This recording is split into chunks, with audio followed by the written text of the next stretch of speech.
Chair. Okay, Marcia. Hey, good evening, everyone. Marcia Perez, I'm the chair of the Racial Equity Subcommittee. Yolanda. Hi, good evening, Yolanda Salguero. I'm co-chair of the Youth Subcommittee. Britt. Good evening, everyone. I am a co-chair with Yolanda of the Youth Subcommittee. We're saying, I was like, Did you find me? And Amy. Hi, I'm Amy Anderson with the chair of the Behavioral Health Subcommittee. Welcome, everyone. And I think that's it besides Lakiana, unless I'm missing someone. So I'll turn it over to Lakiana, and then maybe Theo and Claudia and Judith can introduce themselves. But Lakiana. Yeah, Lakiana, co-chair of PCCEP. Theo and Claudia. Any announcements or introductions? Hello, my name is Theo Latta. I'm a PCCEP staff member. Thank you all for coming. Just a couple of housekeeping things. When you are not speaking, please press mute on your microphone. If possible, also press the video off so we can focus on the PCCEP members, so they have the screen. And if you have any questions, please direct them to me and Claudia and Judith. If you have comments that you would like read aloud. Oh, it says I'm really quiet. I also have a quiet voice. I apologize. Can you all hear me? I'll try to speak up a little bit more. Okay. If you have questions for the PCCEP members, please direct them to either myself, Theo Latta, Claudio, or Judith Mowry. And if you'd like us to read them, then we can read them to the PCCEP members. But we're going to try to keep the questions out of the chat box so that the PCCEP members can focus on the conversation. And there will be ample time for public comments if you need to have a comment or have a question. But the point is, I guess I'm trying to make is we're going to try to leave the chat box for just emergency situations or something like that. We're not going to ask questions in the chat box. So Claudia, go ahead.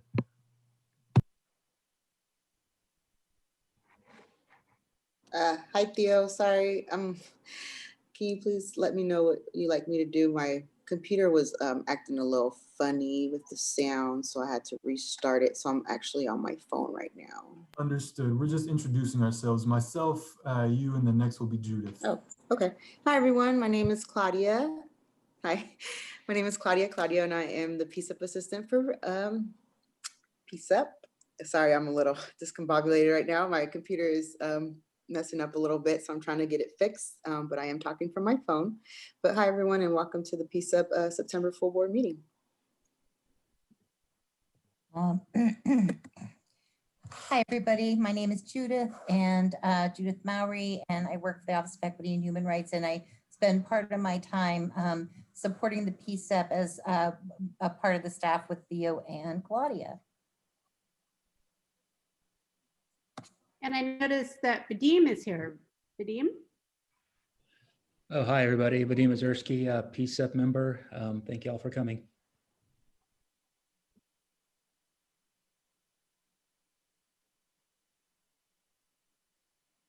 Cool, it's back to me. Welcome to the September PCCEP meeting. Really excited to have everybody here. We're starting early because we have such an agenda. There was a lot of things on the table that we wanted to get covered this meeting. So we're going to be going from 5 to 8, which is closer to, it's the 3 hours that we usually would have when we're in person. But I just think it speaks to the work that the committee's been doing and really wanting to make sure that a lot of time sensitive things got discussed.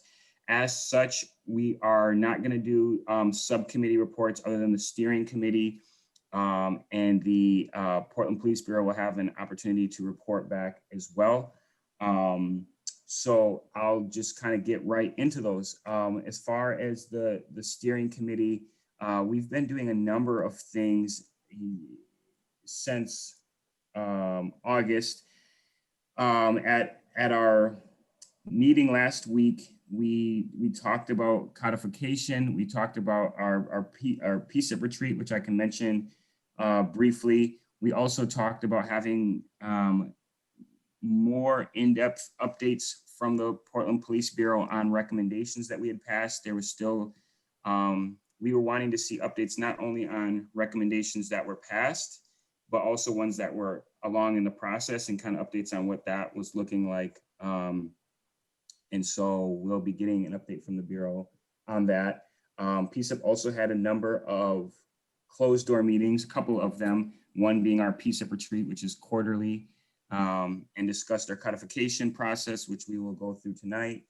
And also just, you know, general well-being of the committee. It was a really good session. And then last Monday, we met with the mayor, and that also was a closed door session so that we could have time to discuss the codification process, the ongoing protests, and some other initiatives that PCCEP was working on. And that's an important time for us. I know that there were some comments on making that public, but we feel to be able to have a more candid conversation, that once in a while we do have to have those closed door meetings. So those were what we did. We also steering committee met with the Training Advisory Council, I want to say it's council, and the Citizen Review Committee. We met with them on Monday, and some staff from the mayor's office, and we will be meeting again tomorrow. And those are part of PCCEP's effort to have more communication around initiatives that we're doing, and have more coordination between the oversight and advisory bodies that exist within the city. And I'm very happy with how the mayor's office has engaged with us on that process. PPB has engaged with us on that process. And that's it from the steering committee. Elliot, I don't know if there's anything else you want to add to that. Just that coming up on next week on the 29th, PCCEP will be hosting a budget office summit about the fall bump when budgets get reallocated. And that will be an opportunity to respond to Anne Brayfield's question about what's happening with Portland Street Response and the police budget. And I don't know, but I'm interested in finding out. So I would encourage you to come to that meeting next week. We're also going to be posting on our website information about the budget, so you could come into that meeting prepared. All of the city council members will be at that meeting. We want to hear from the public, but it's also an opportunity for them to respond directly to your questions about the police budget. So we hope to see you there next week. Cool. Thank you, Elliot, for that. Next, we're going to turn it over to the Portland Police Bureau to give their update. I'm forgetting his rank, but Mr. Fromm will be giving that update. Apologies for that. PBB, you are up. Hi, everybody. Mike Fromm, I'm the Assistant Chief for Services Branch. Mr. Drury, you're going to have to kind of clue me in what report I'm supposed to be giving, because I was told to attend and be prepared to speak in general terms about what the Bureau was doing. It sounds like we were given homework before that was not relayed to me. Okay, so yes, we can have updates on that too. And we also wanted updates, maybe this is Mary Claire on this part, then our recommendations and any updates on them.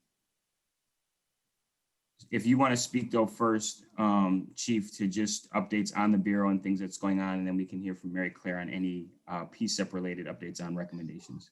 I'm happy to just speak in general terms right now. I mean, the Police Bureau at the moment, like for the last 2 weeks, is primarily concerned with preparing for some large public events that are going to be held on Saturday. We've got a Proud Boy gathering apparently in Delta Park, and then probably a counter protest gathering somewhere in North Portland, most likely Peninsula Park. So a lot of our planning time is going into trying to figure out a safety plan for the city for that. And then second, closer to what I do, because I'm on the services side of things, we are also preparing for the fall budget monitoring process, the bump. And we are getting prepared to go in front of council and other groups to discuss where the Portland Police Bureau is with its budget. The initial view of the budget appears to be that we have some holes in it, and we are going to need to make some serious adjustments in order to cut costs. I'll leave that. Outside of that, I would take any just general questions if people have. Again, when it comes to specific things dealing with operations, investigations, that's not my main bailiwick, so my responses may be fairly minimal. We will take two community member questions on this section. And if PCCEP folks have questions, they can chat offline about it since we have much more access, but in the interest of time, I want to make sure we keep things moving. Is there any community comment? You can either raise your hand or just unmute and ask your question.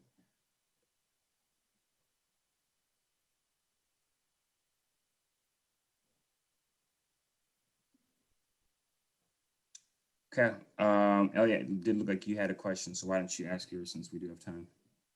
Yeah, so thank you for joining our meeting today, Mr. Fromm. I wanted to know, given this upcoming protest and counter protest this weekend, there's been a perception among some members of the public that the police are favoring one side, the fascist side, the right-wing side, over the counter protesters. And I'm wondering if you know if there's any plan to redress that perception in terms of tactical, how the tactics for engaging both of these groups. I mean, we don't publicly discuss individual tactics ahead of an event because that's counterproductive to having a successful outcome most of the time. But what I will say is that the goal is to prevent either group from being able to interact with each other. Thank you.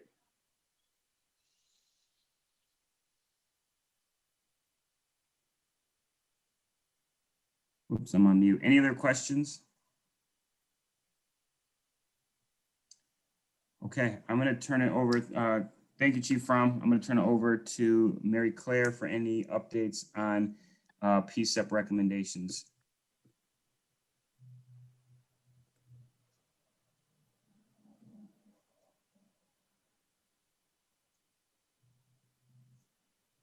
Mary Claire, are you there?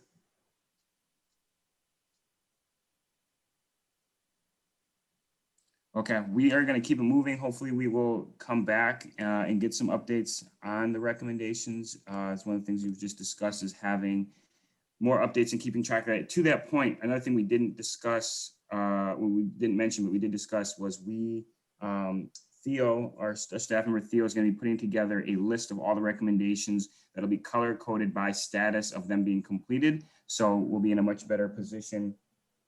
When? I think it should be together very shortly. We took a look at a draft last week. It looks really nice. Theo, I don't know if you want to speak to that. Yeah, thanks. I sent it over to our folks who help out with accessibility.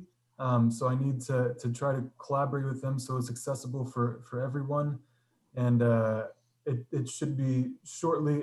I showed the draft to PCCEP members, but it'll still be a constant work in progress because it'll all be updated. When? Give us a date. Well, I can control when it gets through the accessibility folk. So you're like 2 months late, you know that? Apologies. I certainly never meant to be 2 months late or any time late at all.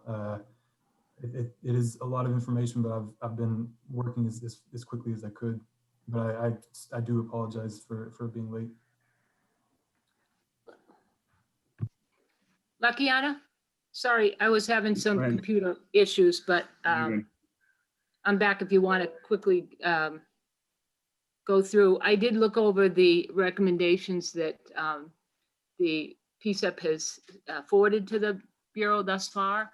I believe we have responded to all of those except the most recent one that you sent last week, that never, you thought had gone to the Bureau, but went to the mayor's office. So we'll be looking at that. That was on munitions in crowd control, I believe. Recommendations from PCCEP about the use of those.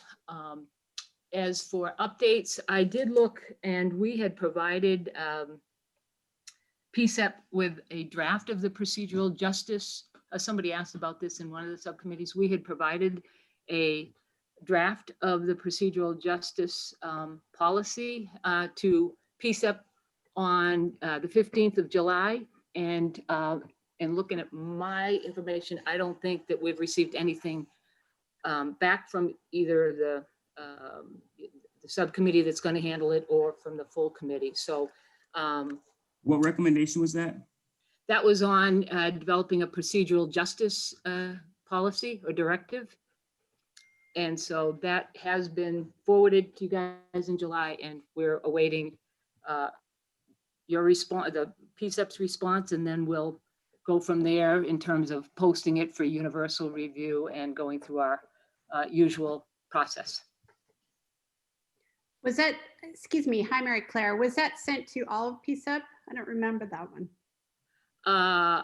I would have to check with Judith because it went to the office and it gets sent to Judith. We were prepared to talk about it at a subcommittee meeting in July.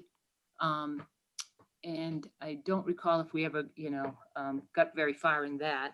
And then it was to go out to, so I don't know if Judith, if you remember, if the staff remembers whether it got sent out to the full committee or just to the subcommittee. I'm sorry, I'll have to look through the email to confirm that. Okay. Thanks for that update. Okay.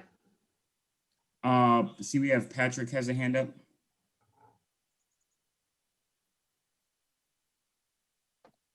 Sorry, I have a couple questions, actually. First of all, the mayor's meeting, you mentioned that it was held in private again. Has there been a mayor's meeting that wasn't in private? And secondly, for Mary Claire, the SPMI put forward several recommendations, and I was wondering if you had any sort of documentation on those. Mary Claire, you can go first. Okay.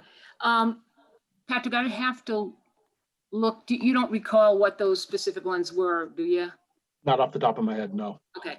I don't either off the top of my head, but I will look into that and get back to you and to the committee. Thank you. To your question, the last time we had the mayor at a public meeting, I can't remember. I don't know if someone else has. I think it was at the listening session, one of the listening sessions around George Floyd. He was present, although not necessarily responding. But I think in terms of the meetings, maybe Patrick is referring to those smaller meetings. Since my time on PCCEP, have never been public. Yeah, and then just to note, he was also one of the youth subcommittee meetings related to our recommendation around restorative justice, but that was also a public meeting that was attended by other people too. So there's been no notes from those or any sort of public input as far as those meetings? No, we shared about the meeting beforehand. People did attend and we talked about it afterwards, and we incorporated it into our recommendation. Yeah, at the youth subcommittee meeting. I'm speaking about the ones that the steering committee goes to with the mayor. Understood. Okay. Thank you, Britt. No, we don't have anything up, but we will get something up. Maybe we could provide, or Lacana, you could provide a summary of what we talked about at that meeting. Yeah, so we went over three things. We discussed the protests and answered a piece of questions on it, got the mayor's take on various pieces of it. And then we talked about codification and where the mayor stands on it and our ideas for it to help craft the recommendation that we'll be looking at tonight. And then the final piece was on the Truth and Reconciliation Committee that the Policy and Settlement Agreement Subcommittee is working on. Thank you. And one of the issues that came up was around all these listening sessions which we're holding. And I think it was Marcia who brought up the point that we can't continue to hold these listening sessions if we're not seeing on the other side responses and action from the city. And in particular, we talked about the 5 recommendations that have been made since the end of May that we've not received official response from, even though the 60-day timeline has elapsed on those. So the mayor was unaware that that they were behind on that and said that we would get an answer to those. I don't think we've yet received an answer to those. Also, Officer Fromm, I had a question for you. From my understanding, you're in charge of logistics for the police bureau, and if so, do you see from the outside? I look at it and I see it very similar to the lunch counter strikes in the South during the freedom movement there, where if the police were doing something that was not kosher, that they would fill the jails and and slowly whittle the police budget down to the point where they couldn't afford overtime anymore. And I was wondering if you could speak to that maybe this is a tactic where it should call for some other actions other than just, well, we need more money because, you know, that'd be great. It certainly could be a tactic, but I can tell you that I don't believe the police bureau is going into the fall bump asking for any more money at this point. Thank you. I misunderstood you earlier then. Sorry. No, I mean, the fall bump, we have to account for how spending is going and talk about our strategies for closing holes in our budget. But that can be done in other ways than by getting more money. So for example, we can extend the lifespan of vehicles. We can make selective cuts to programs. We can reduce the amount of product that we might be buying in one category or another. So those are all things internal within our budget that we can do to try to close gaps.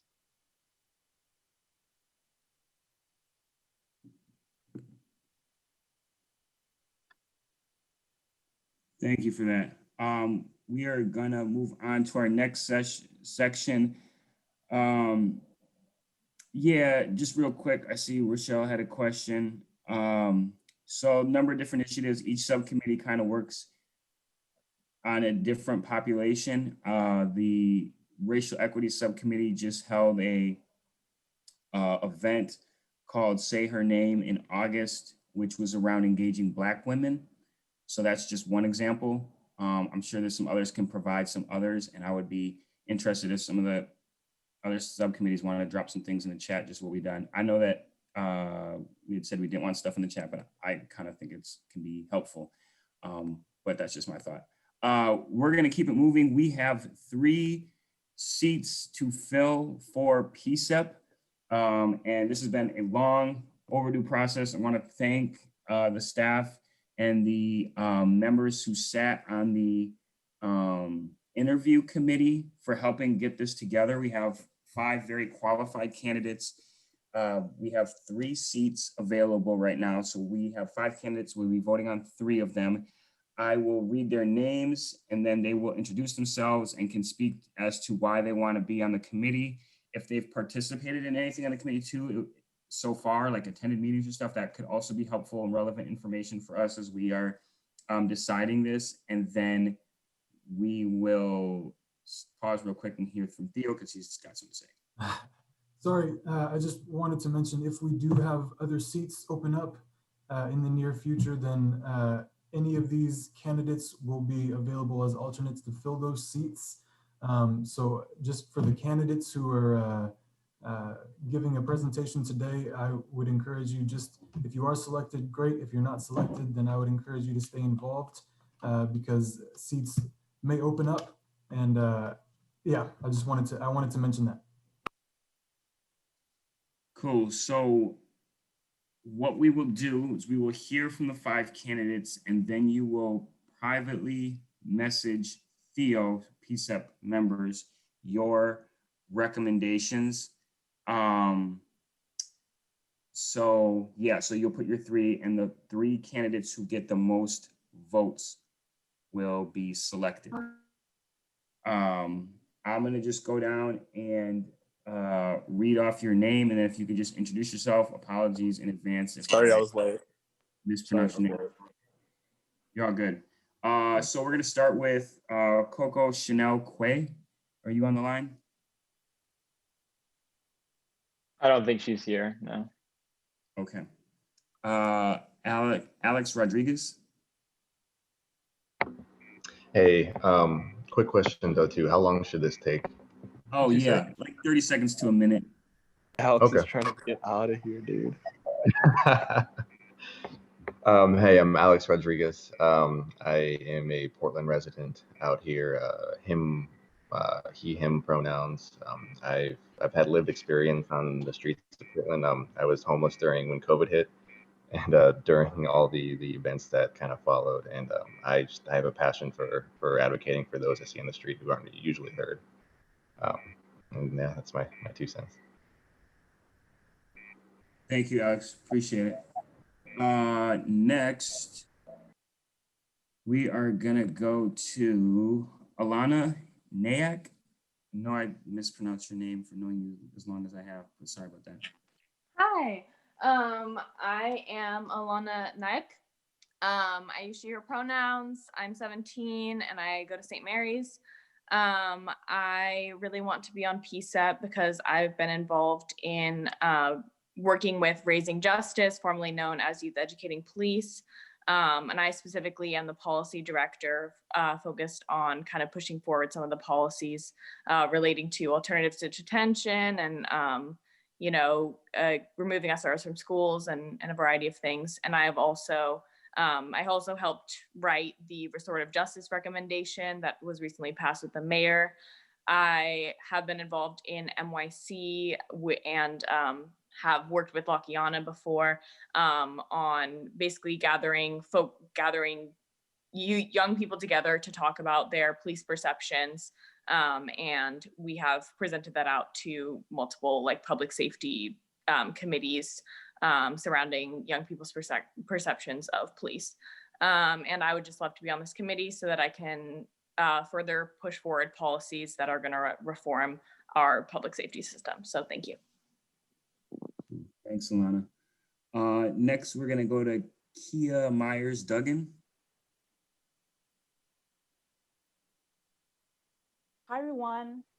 My name is Kia Myers Dugan, and I am a Portland resident. I am a professional coach, and I am really excited to join PCEP because this is work that I feel extremely passionate about, especially in this moment, but I do have a history of doing this work. While I haven't served on a committee of this nature, I have extensive experience in working with the Los Angeles Police Department's Community Relationship Division. We put together a series of listening sessions with the youth, primarily Black and Brown youth, where they had an opportunity to sit down and have very real, often very uncomfortable conversations with police to ask them questions about treatment and tactics and what they can do to mend fences, because we're in a moment then, just as we are now, of people talking past each other and very firmly rooted on one side or the other.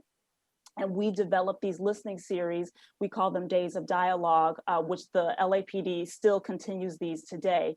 But these series were established for the exact reason that we were using them: to build communications, build relationships, build trust, establish connections with the community. And so I have an ongoing relationship with many of the senior lead officers that put that forth along with me. And I really want to bring that experience, those ideas, that knowledge to what we are doing with PCEP. It's vitally important.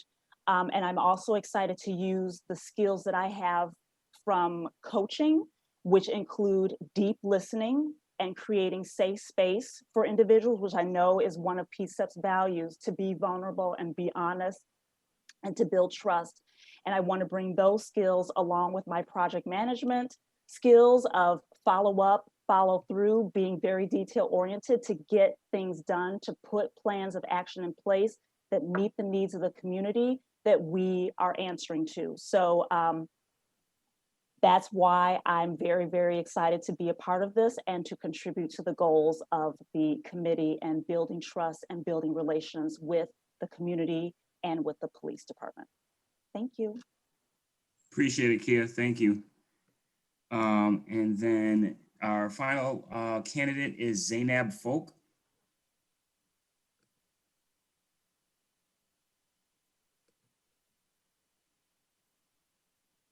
Zainab here? Search our participants. Nope, she's not. I haven't seen her, Lakiana. Okay.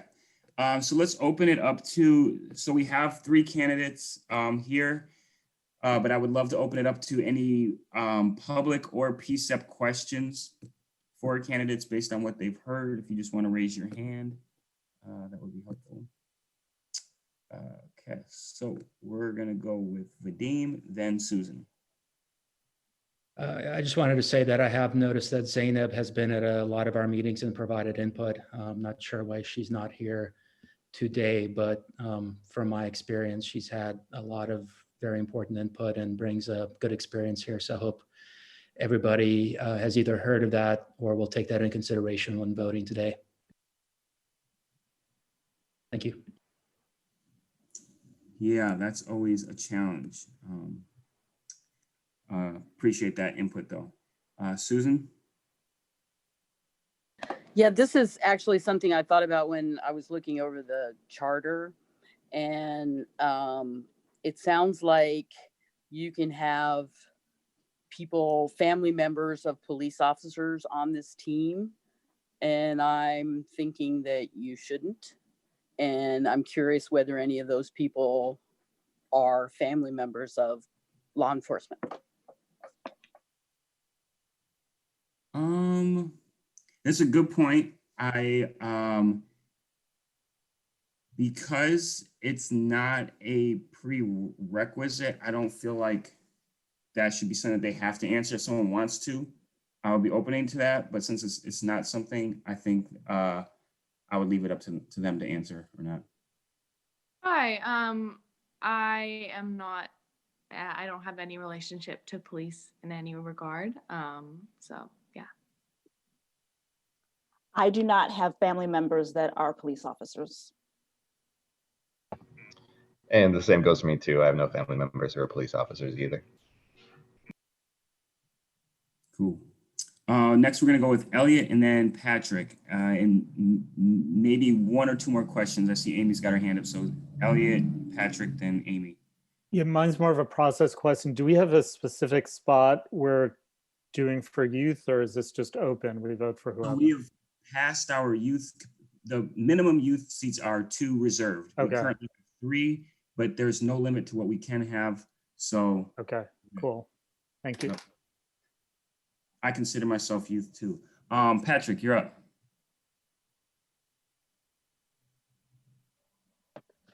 Sorry, needed to unmute.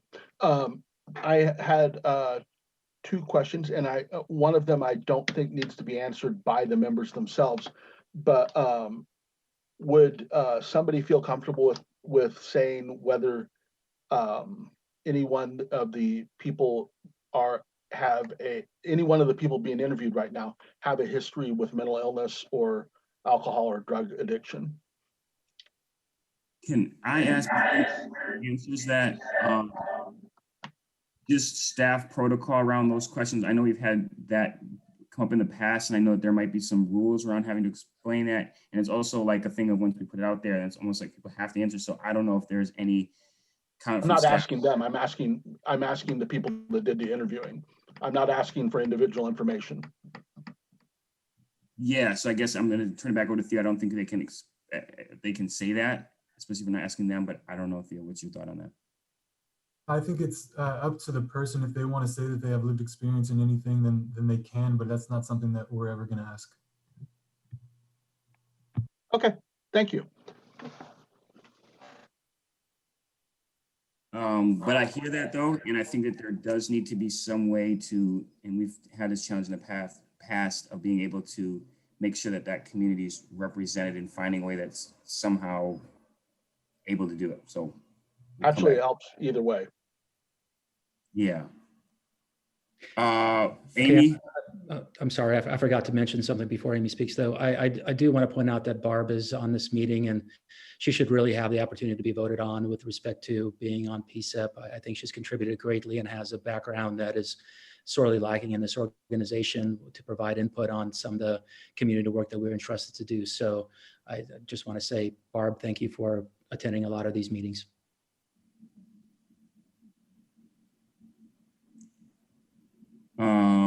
Amy, you have the last question. Turn on the microphone. It is. Thank you, Vadim.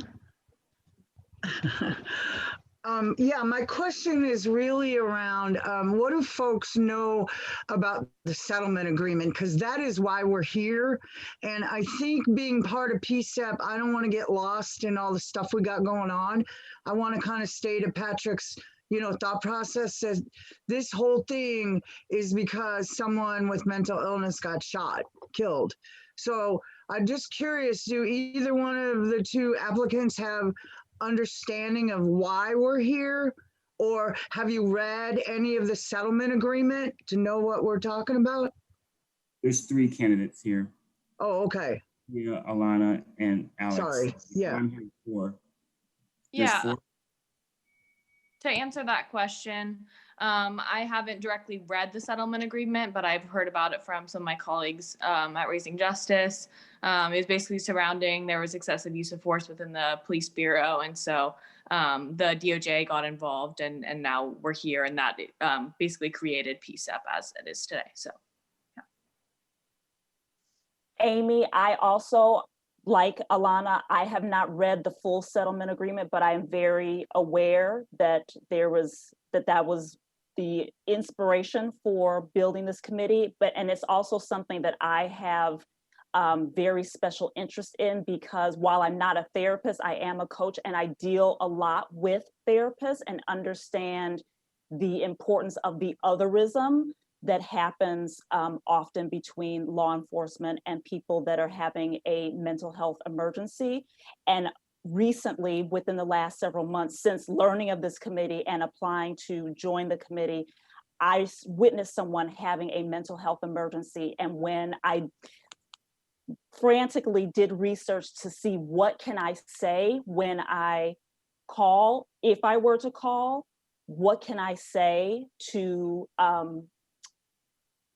disarm that situation. So, and I did find a resource, and I used that word or that wording specifically because of how aware I am of this matter.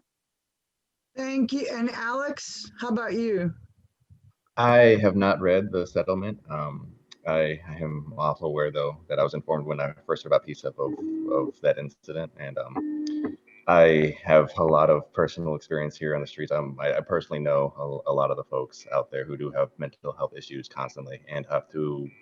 A lot of times they've had the police calling them, and I do a lot of peer support and also advocating for them. Yeah, to make sure that they're able to communicate the best they can of what their issue is, and also I do a lot of de-escalation too, just on just living out when I lived out in the streets too as well, to calm people down and to avoid conflicts.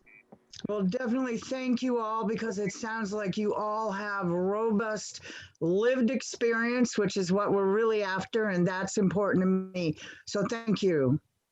Yeah, no, I haven't read the whole settlement agreement. I was just curious if you were aware of the reasons for it. So yeah, we're good. The Portland plan, the PCCEP plan, is a shorter version, which is what we're kind of trying to rewrite. So thanks all for applying. Okay, for the sake of time, we're going to get to our vote. Go ahead, Theo. I wanted to mention that you do have an alternate named Thabiti Lewis, who is also an alternate who can be voted on. Today, I invited him to come, but he is not on the call right now. So as it stands, you have 6 candidates that you can vote for the 3 spots. Kia, Zainab, Coco Chanel, Alex, Alana, and Thabiti. Just Okay, now I'm also seeing something about Barb, but I didn't know that Barb was running or was an alternate. I know Vadim had mentioned something, but. yeah. Lakiana, if you guys just give us a minute. The whole concept is Jason Renault, when we had our conversation, mentioned that there was a chunk of the budget reserved for a peer support position for any member who might need it. And I was not aware that that bucket even existed. I don't know anything about it. But Barb is really assisting me with my behavior, with my challenges visually and, cognitively. And so Jason kind of thought that maybe there was a program that she would fit into under a different category. But we don't need to talk about that tonight. But that is something that we want to discuss going forward, is what is that position Jason was talking about in the contract? Yeah, we had it before, and I think Barb would be a good candidate for it. So Tatiana, I want everyone to know it's not a position or a program. It's what we always do, making accommodations. So I just want to make that clear that other people who feel they need an accommodation, please speak to us. We've had peer support before for members. So happy to keep looking at that. I thought that's kind of where we had landed with Barb's role as well, Amy. You turn that. That's what I understood. And that's why, part of why Vadim, she wasn't interviewed in the interviews. So that's why her stuff is not out in front of the group right now. Judith, I need to talk to you about it later. Okay. Because Jason made a special call to let me know that I couldn't be peer support and a member of the public. So I was going to check back with you when you came back and with Theo and deal with that all then. Okay, that sounds great. I'm back. We can talk this week. Thank you so much. And thanks for clarifying that, Judith. I didn't realize that there was a conflict like that. Yeah, absolutely. Thank you. We'll work it out. It shouldn't be a conflict. So I need PCCEP members to privately message Theo. Make sure it's private, otherwise your vote will be public. We have 6 representatives. We got Kia, Alana, Alex, Zainab, Thabiti, and Coco. We have not, I don't know if it's an official rule or not, but we've strongly encouraged people to vote for folks that are here, especially folks that just went through public interview from PCCEP and community members. But you are free to, I guess, vote for folks that are not here. Is that correct, Theo? Yeah, it's a thing that is really up to the discretion of you all. That was really implemented because folks would not show up to any of the meetings and then still not show up to be voted on. It's a little bit different, maybe in all your minds, and it can be different for having somebody show up to a lot of subcommittee meetings, a lot of meetings, and then for whatever reason not be able to make one meeting. We want to create an equitable space where if life happens, then we don't want that to be something that inhibits somebody for not being able to be voted on. But it's really up to you all. Whoever you all think would be the best fit to join this committee, then vote for them. And you're voting for 3 people. So it's not just one person, you're voting for 3 people. And then, yeah. And you all should have their applications, correct? Yeah, I'm sorry to make this complicated, but I just need clarification. Theo, I thought we had 3 spots for adults and 2 spots for youth. We have 3 spots in general. So the spots can be anybody, because the PCCEP plan says that 2 spots are reserved for youth, right? But it can be 7 youth, right? It's just 2 spots are reserved specifically for youth. There needs to be at least 2 youth but it can be Thank as many you. youth as the committee feels is what was And that? we currently have 3 on the committee that We currently have 3. qualified under the youth category. So we will do the vote, and then yeah, we'll let Theo come back after codification. So send in your stuff. We're gonna move on to codification recommendations. So send your things over, and then we'll get an update after that.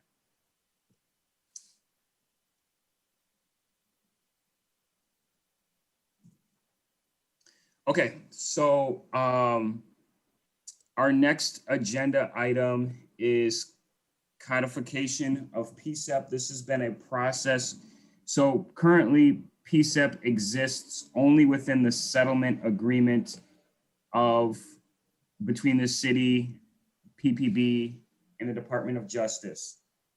And we are working to get our committee written into city code, which would then make us a permanent city body. The mayor has publicly stated his support for this several times. In our meeting last week, he also reiterated that support, and we talked through kind of what that timeline looks like, hoping to have it written into code sometime in October. And what the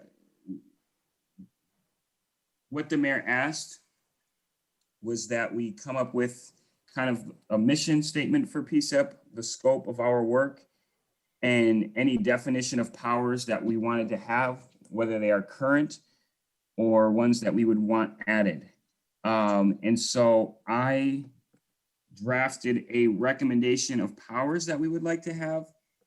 And then post that last week, I drafted basically, I just called it a codification plan, but it took the framework of the PCCEP plan, and I'm posting it right here, took the framework of the PCCEP plan and added the updates that we would like to see. And so what I'm gonna do is I'm gonna go through some of these updates.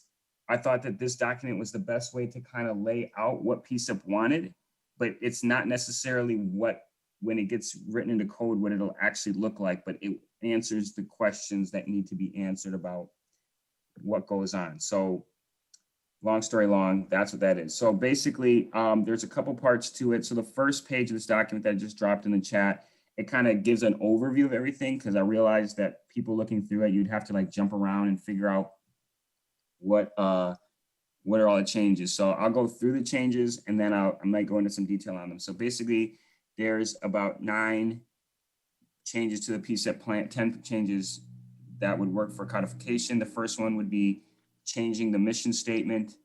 The current mission statement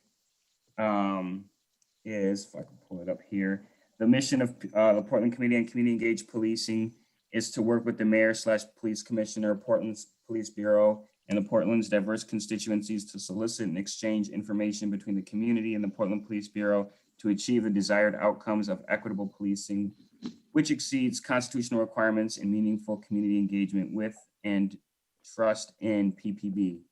The updated mission statement I put down was to convene and amplify the voices of the communities of Portland as they pertain to community safety, accountability, and equitable practices and culture of the Portland Police Bureau. The second change to the plan was update the goals, incorporating elements that were outlined in the PCCEP charter. So some of the things that were mentioned in the PCCEP charter, which is a separate document that's also linked in there, it said increase collaboration between the communities, implement policies and practices that decrease stop searches and incidents of use of force, increase transparency and accountability within, and to support and assess the equitable and just outcomes of the Portland Police Bureau for all of Portland's diverse communities. That was put in the this charter document, and I felt like adding those elements to the PCCEP goals would strengthen what we're trying to do. Revision of our scope of work.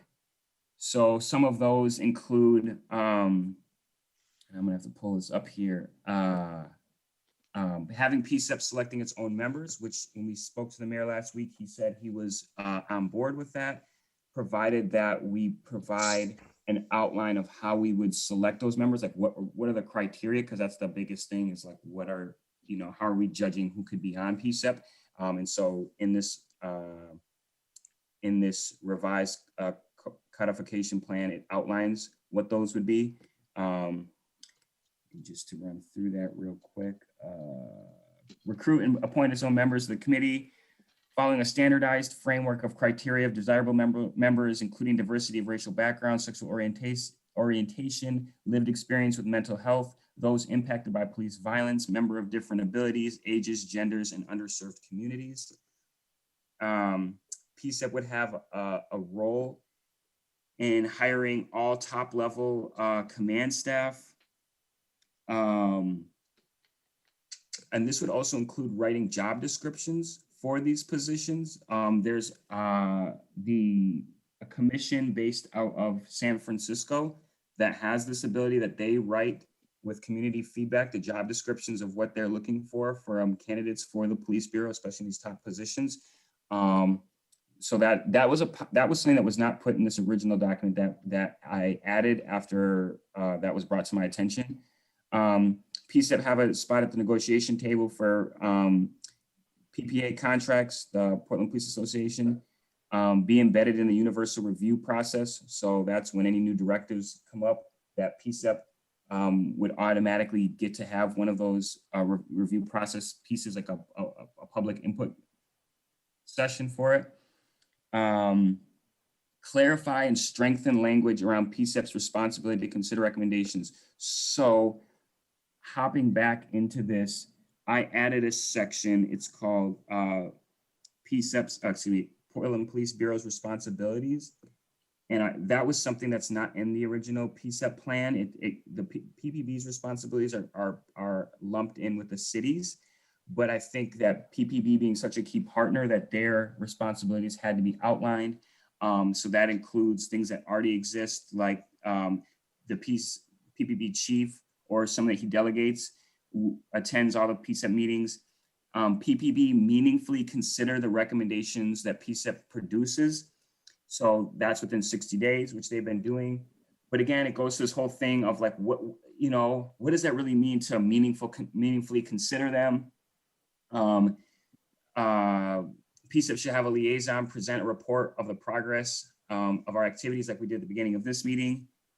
PPB will update its offers quarterly on PCEP activities. So this is again something that wasn't in there, but I'm envisioning at their roll calls when officers are going out to do their work at a quarterly time, they would be updated so that they know that we exist and know the work that we're working on.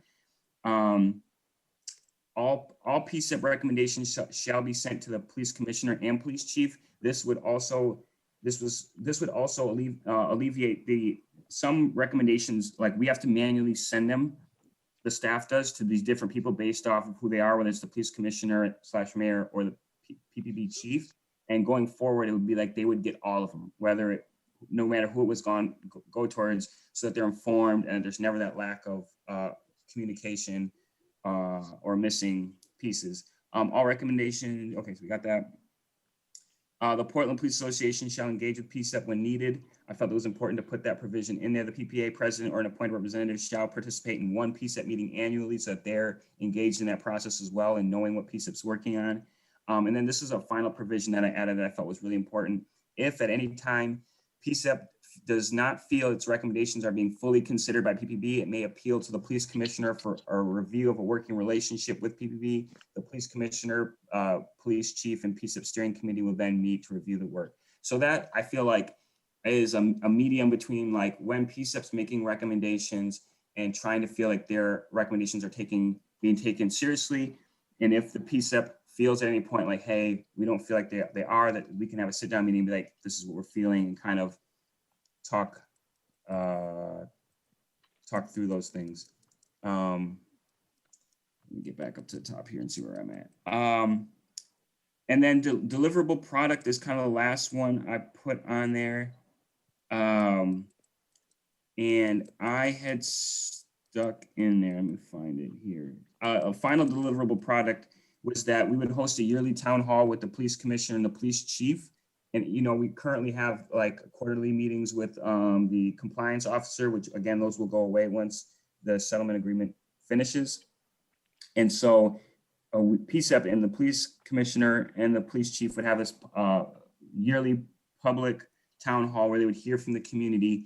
And then at the end of that, PCCEP would produce what I'm calling a scorecard, which there's various groups around the country that have made these.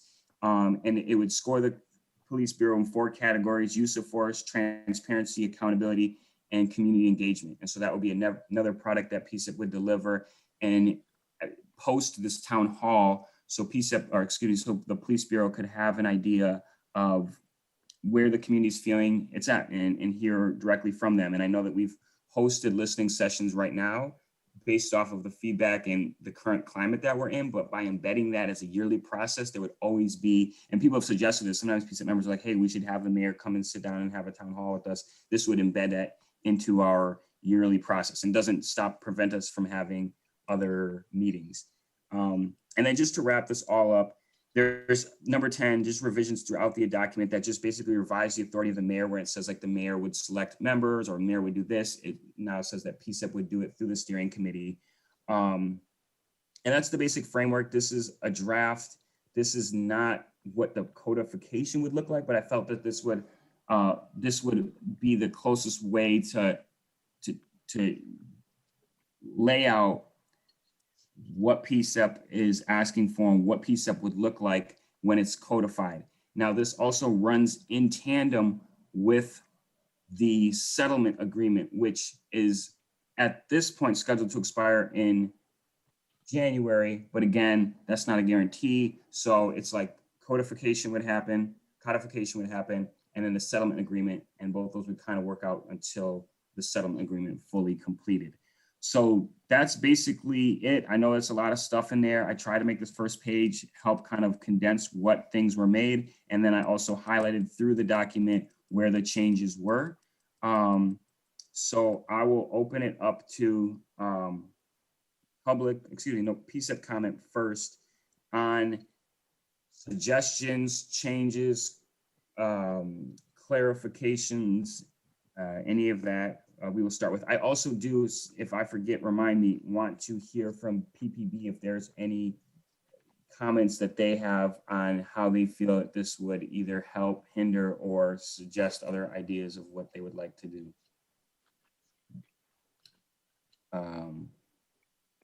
Yeah, so I'm gonna open up the participant list and PCCEP questions. Looks like we got Vadim first. And actually, can we, no, it's fine. Go ahead, Vadim. Oh, I just want to say thanks everybody for putting this together. There's some really good points on there.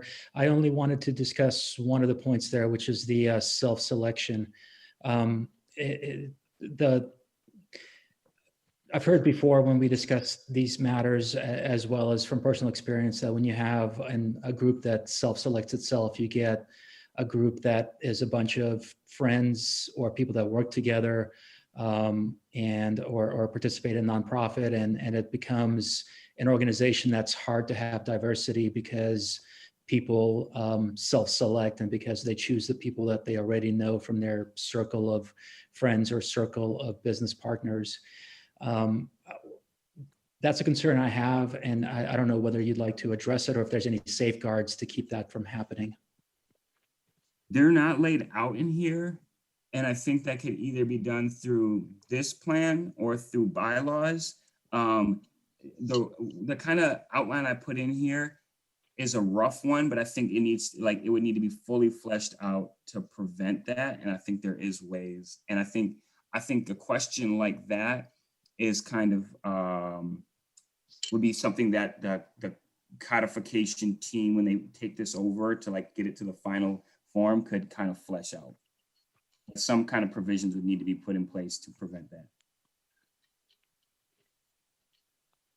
I guess I would ask Vadim in relation to that question, given that essentially the PCCEP has been voting and choosing its own members. The mayor, from my understanding, has always approved all of our recommendations. Do you think it's been a problem thus far in terms of insularity, not diversity on the committee?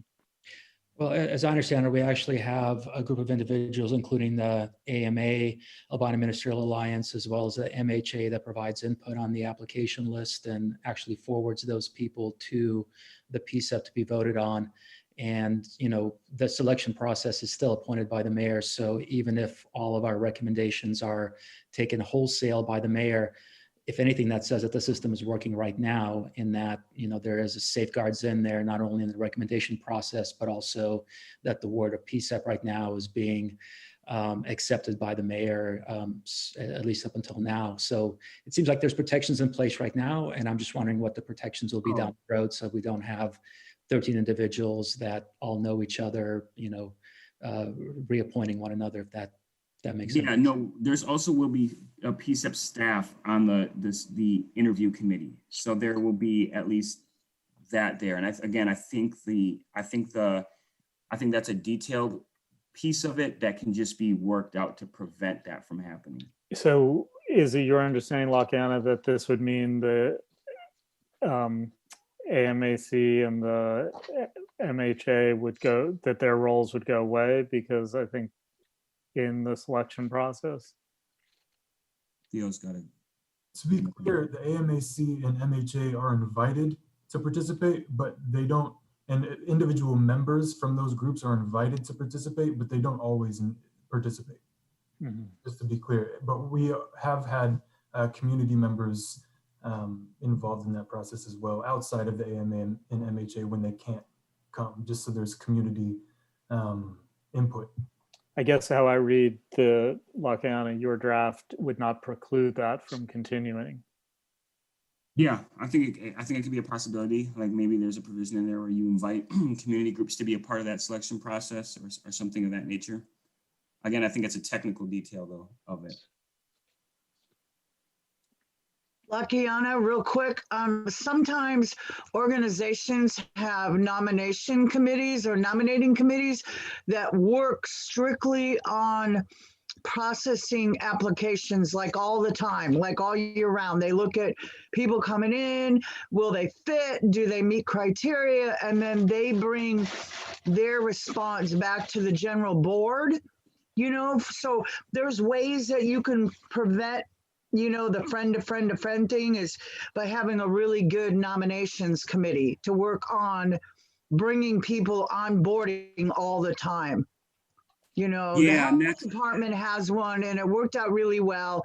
About 3 or 4 people typically, and they just continue to review applications, you know? So this is what it says in here.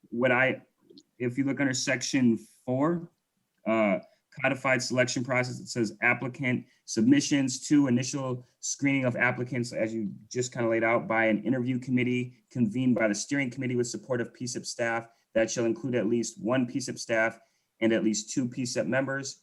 Candidate interviews with the interview committee, steering committee appointment, and then recommendations for alternates by the interview committee to the steering committee, and then, this is gonna get a little complicated, the steering committee appointment, and then, so basically, the steering committee would appoint the alternates based off of the interview committee's recommendations, and then the full PCEP would vote on them the way we did tonight.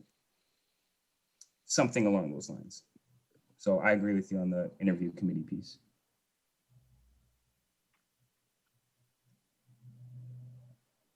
Other questions, suggestions, changes?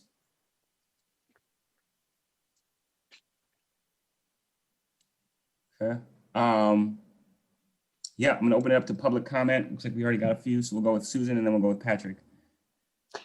Yeah, when I look at this document and the mission, it makes tons of sense to me. Convene and amplify the voices of the community. That's bottom line what you got going. Now, when you go to the goals, the first one, increase collaboration with communities, get that. But then now you say implement policies and practices that decrease stops, just generically decrease stops, searches, and incidents of use of force. I mean, I don't see that you have any control over whether they implement or practice anything. And my basic concern is that you got kind of like two things going on at once. One is amplifying the voices, and the other is to kind of get PPB to communicate with the community, I guess. Yeah, that's a good point. Wouldn't be opposed to pointing that out. That came from the PCCEP charter. It's linked in the document there, and it says goal number 2 is implement policies and practices that decrease incidents of use of force. And so I had expanded it to include searches, stops, and otherwise. But and I think so. We don't implement policies, but we do recommend them. So maybe that's the change, right? That would recommend policies and practices that decrease stops. Like that is part of our charge, but definitely open to changing that. Would be curious to hear other people's thoughts and also yours based off of that feedback. Yeah, I think that definitely improves it, but I still am a little concerned about decreasing stops. You know, I mean, I understand what the intent is, you know, sort of stops that don't reflect parity of society or, you know, sort of harassment stops or something like that. But to just say we're decreasing the number of stops, you know, maybe the stop is good, maybe the stop's bad, you know, so to me, it's a little vague. Okay. No, really good feedback. I would add disproportionate in there then, but I'm also want to hear feedback once we get this public comment just from PCCEP again. So I'm adding that to either amending or changing, and I'll let you know based off everybody else's feedback what goes on. Patrick? Yeah, there's a few of them in there, but I'll wait until another time to bring up most of them. But the one that comes to mind on the first go through is the removal section, section 6. It sounds like a popularity contest with the steering committee. If you aren't popular with the steering committee, you can be removed. You should just cut it to that if that's what you want. Yes, it says steering committee after consultation with the council. After consultation, yes. So that they can either take their advice or not.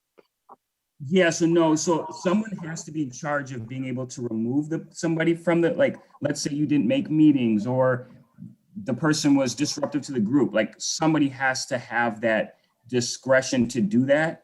And I could only think of the steering committee being able, it's not like they just get to pick somebody and say, and maybe we need to clarify that, like there has to be some reason or something, but it's not just like, oh, we don't like this person, so we can just vote them up. But like the power, who has the power to take someone off the committee? It was in the hands of the mayor, but now that PCCEP would be selecting its own members, it has to be housed somewhere. And the best place I thought that could go would be in the steering committee. And also I agree with Amy. I'm not sure that I'm not sure what as far as PCCEP selecting their own members, if that's wise, if there isn't some sort of body to call the information and put forth members to be selected. Say that again. I agree with Amy. I think that there should be some sort of body that is responsible for finding people and bringing them forward to the committee itself. Otherwise, you end up with is the word nepotism? Something like that. Yeah. Okay. So you're co-signing the interview committee piece. Okay. Appreciate that. And we had the removal piece in there. Let's go to Dan. Then we got Susan back. Oh, I do want to if there's anybody else who hasn't spoken before Susan wants to go from the community. I do see Amy, your hand as well. So we will go back to PCCEP for final comments as well. Dan, you're up. Thank you. This is Dan Handelman with Portland Cop Watch. I'm concerned that the mission statement doesn't actually do anything other than convene people and amplify their voices. The original mission statement that was posted here in the chat says something about achieving the desired outcomes, and I think that should be part of the mission still. The document that you posted, Mr. Chair, I'm having a hard time following because there are some things that are added that are highlighted in yellow and so other things that aren't. So it's really hard for me to tell where the changes are. I agree with the people who are expressing concern about self-selecting, and I don't think it's a technical issue to say you want other community members involved. I think if you have the intention of involving community members, it should be in the document that is some part of what you want to do, because otherwise it will just be, well, we can do it because it's not prohibited, but if it's going to be intentional, it should be listed there. I'm not really sure. You didn't really talk about what kind of training the new members are going to get post settlement agreement. I think right now the settlement agreement is part of. People are supposed to read that as part of their training. Apparently, that's not necessary because Ms. Anderson admitted that she hasn't done that. But I don't know how that's going to be done or what the vision is for that. And just to echo again about recruiting more. Remember that this isn't a club or a nonprofit. This is the advisory body that is very important mission and function for members of the public and for the police bureau. Thank you. Make sure we're on. Okay, so training is in here. I want to make sure I got all of your pieces in here. So training is in here. I did modify it slightly. Where is it? Prior to voting as a PCCEP member, so learn about the history of Portland's diverse communities. That stayed on. Participate in a ride along. There was two things in here. There was participating in a ride along, and then there was the PPB Community Academy. I suggest that the PPB Community Academy be optional. I do think going on a ride along would be helpful for PCCEP members. I don't think going to the academy is a make or break thing, and it was a really hard thing to schedule. Would be interested to hear from PPB's response on that. But also training includes reviewing all the same stuff we've done before, reviewing mistakes from our lessons learned from COAB, learn about the organizational structure of PPB, all of those pieces. It still has the pieces of AMAC in there. So there's no changes to any of the training that was onboarded before. I'll say that. Dan, can you just remind me, was there something else you had put in there? You had the community member. No. I just, I didn't have time to review this full document because it was not posted with the agenda on Friday. I only looked at it just before the meeting and while you're going through it, so I couldn't tell what had been changed or not. So thank you for clarifying that. Yep.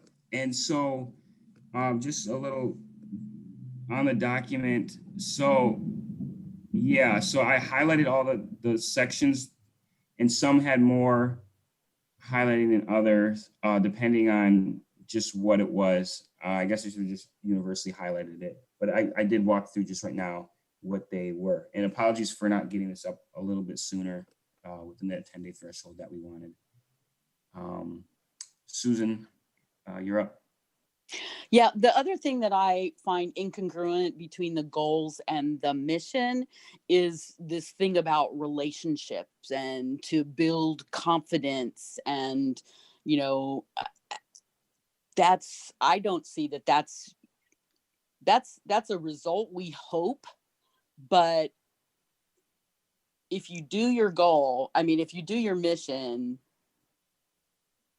you hope to get that, but you're just, I don't know, it just feels like you're taking on too much. You're not responsible for developing the trust in PPB. It takes PPB to play, and they're not playing. And so any type of agreement that you're going to start bringing them in and try to convince them to play you're going to lose. You're going to fail. We're hopefully going to get there, but at this point, we're not there. Where are you seeing the trust piece in there? So there's a component is on the last sentence of the first paragraph of goals. The very last phrase, to build confidence and provide just outcomes. This book, to build confidence, I think is not your, I mean, to me, that takes on too much Yeah. because it depends on PPB playing. And if the community isn't confident in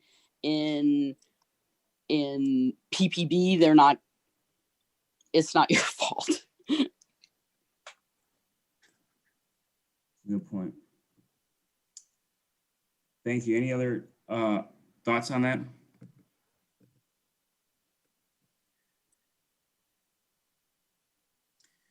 Okay, I'm going to turn it back over then to, let me see if there's any, yeah, we're going to turn it back over to PCCEP comments. I see Elliot has his hand up. Yeah, so in response to Susan's point, I think I think it's the revised mission statement. Is that the one, Claudia, you put in, or is that the original mission statement? The one in the chat. Yeah, so the one that I posted on the chat is the one that is currently up on the homepage of the PCCEP website. Okay, so that's not the revised. So where is the revised one, Lakiana? It's in under section 1 mission. Oh, just the agenda. The one sentence? Yes. Yes. Okay, so okay. I guess I would agree with Dan's point that the mission, I would like to say something about implementation. But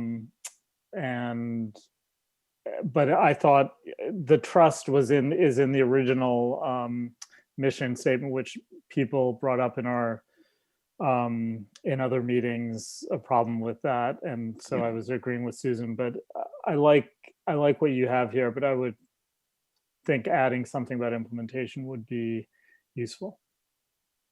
In implementing what specifically? Implementing the things that we're trying to do, the accountability, equitable practices, because right now, as it reads, we're just convening and amplifying the voices of the community. So it means people could be talking about these issues, but what we've had a problem with is not the voices of the community. We've had a problem with the implementation of the voices of the community. So I think we have to look towards outcomes and implementation, which of course we don't control, but I think that should be our mission, sort of our goal. So could we change it to something simply as to convene and amplify the voices of the community, to implement changes as they pertain to, and then the things that we Sure. Yeah. I'm wondering, in terms of process, are we planning on voting on this now, or are we just discussing it?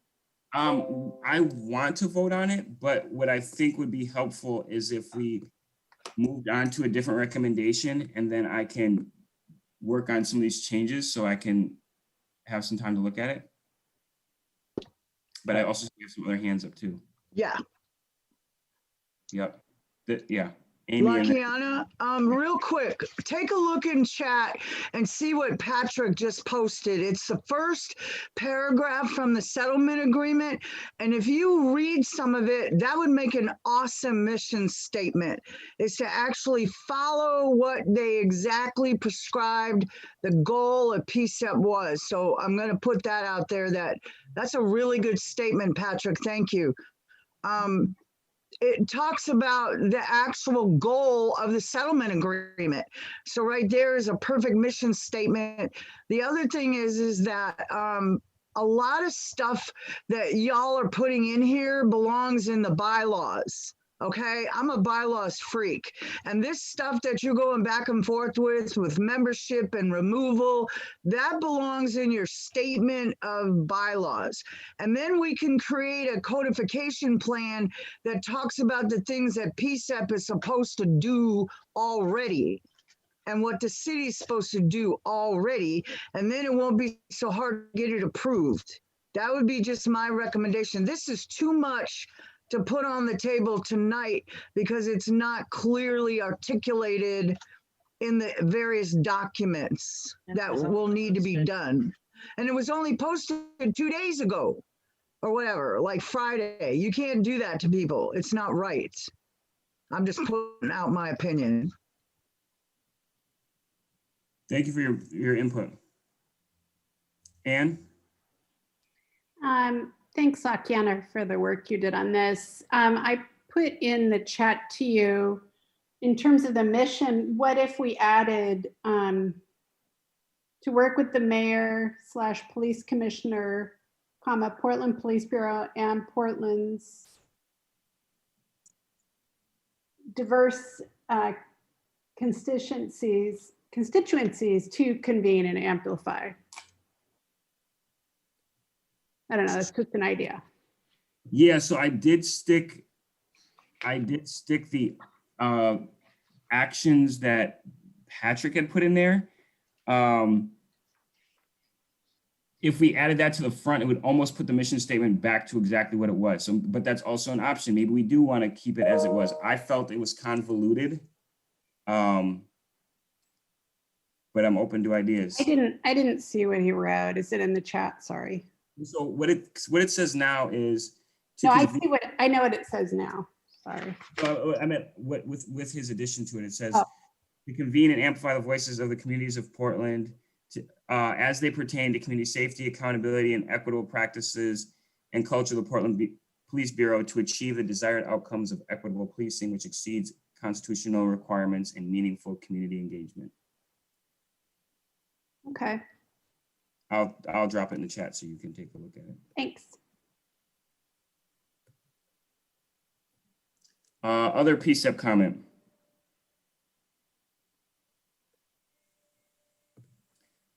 Okay, I do want to open it up to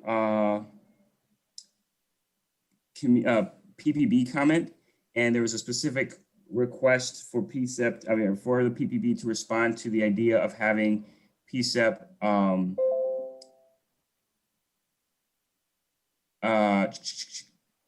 have PPB respond to PCCEP's idea of having a lead role in hiring top level police officers. Sorry, I'm like reading and trying to type at the same time. So yeah, Mary Claire or Chief Fromm, if y'all could speak to that. Your thoughts just overall, but then also specifically to the PCCEP's role of hiring or having a role in hiring folks.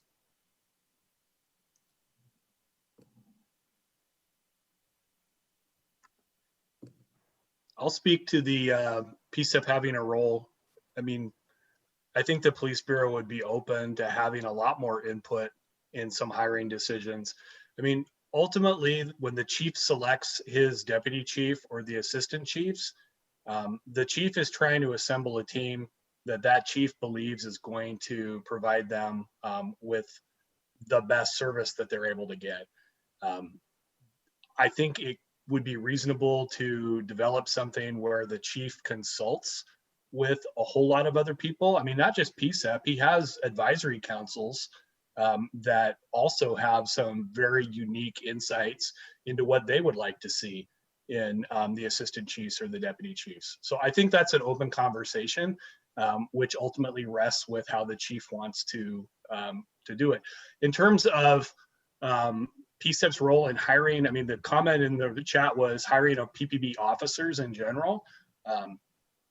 Again, I think there's a lot of room for an increased amount of community input into like what we're looking for in police officers, possibly what roles people can play in various stages of the selection. I really doubt PCCEP wants to be the leading role in the actual physical mechanics of hiring them. If they do, I will give them that because that's something that we do right now and it's a whole lot of work.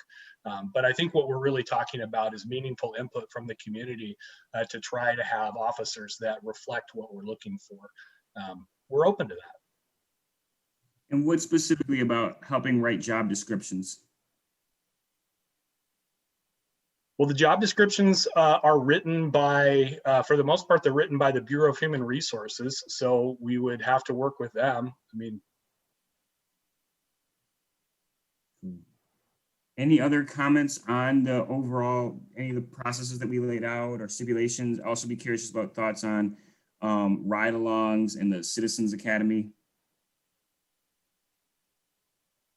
Chief Fromm. I would say ride-alongs can be very useful. because you're going to get put in contact with an actual officer that takes calls and has the most contact with the community at a very raw and unfiltered level.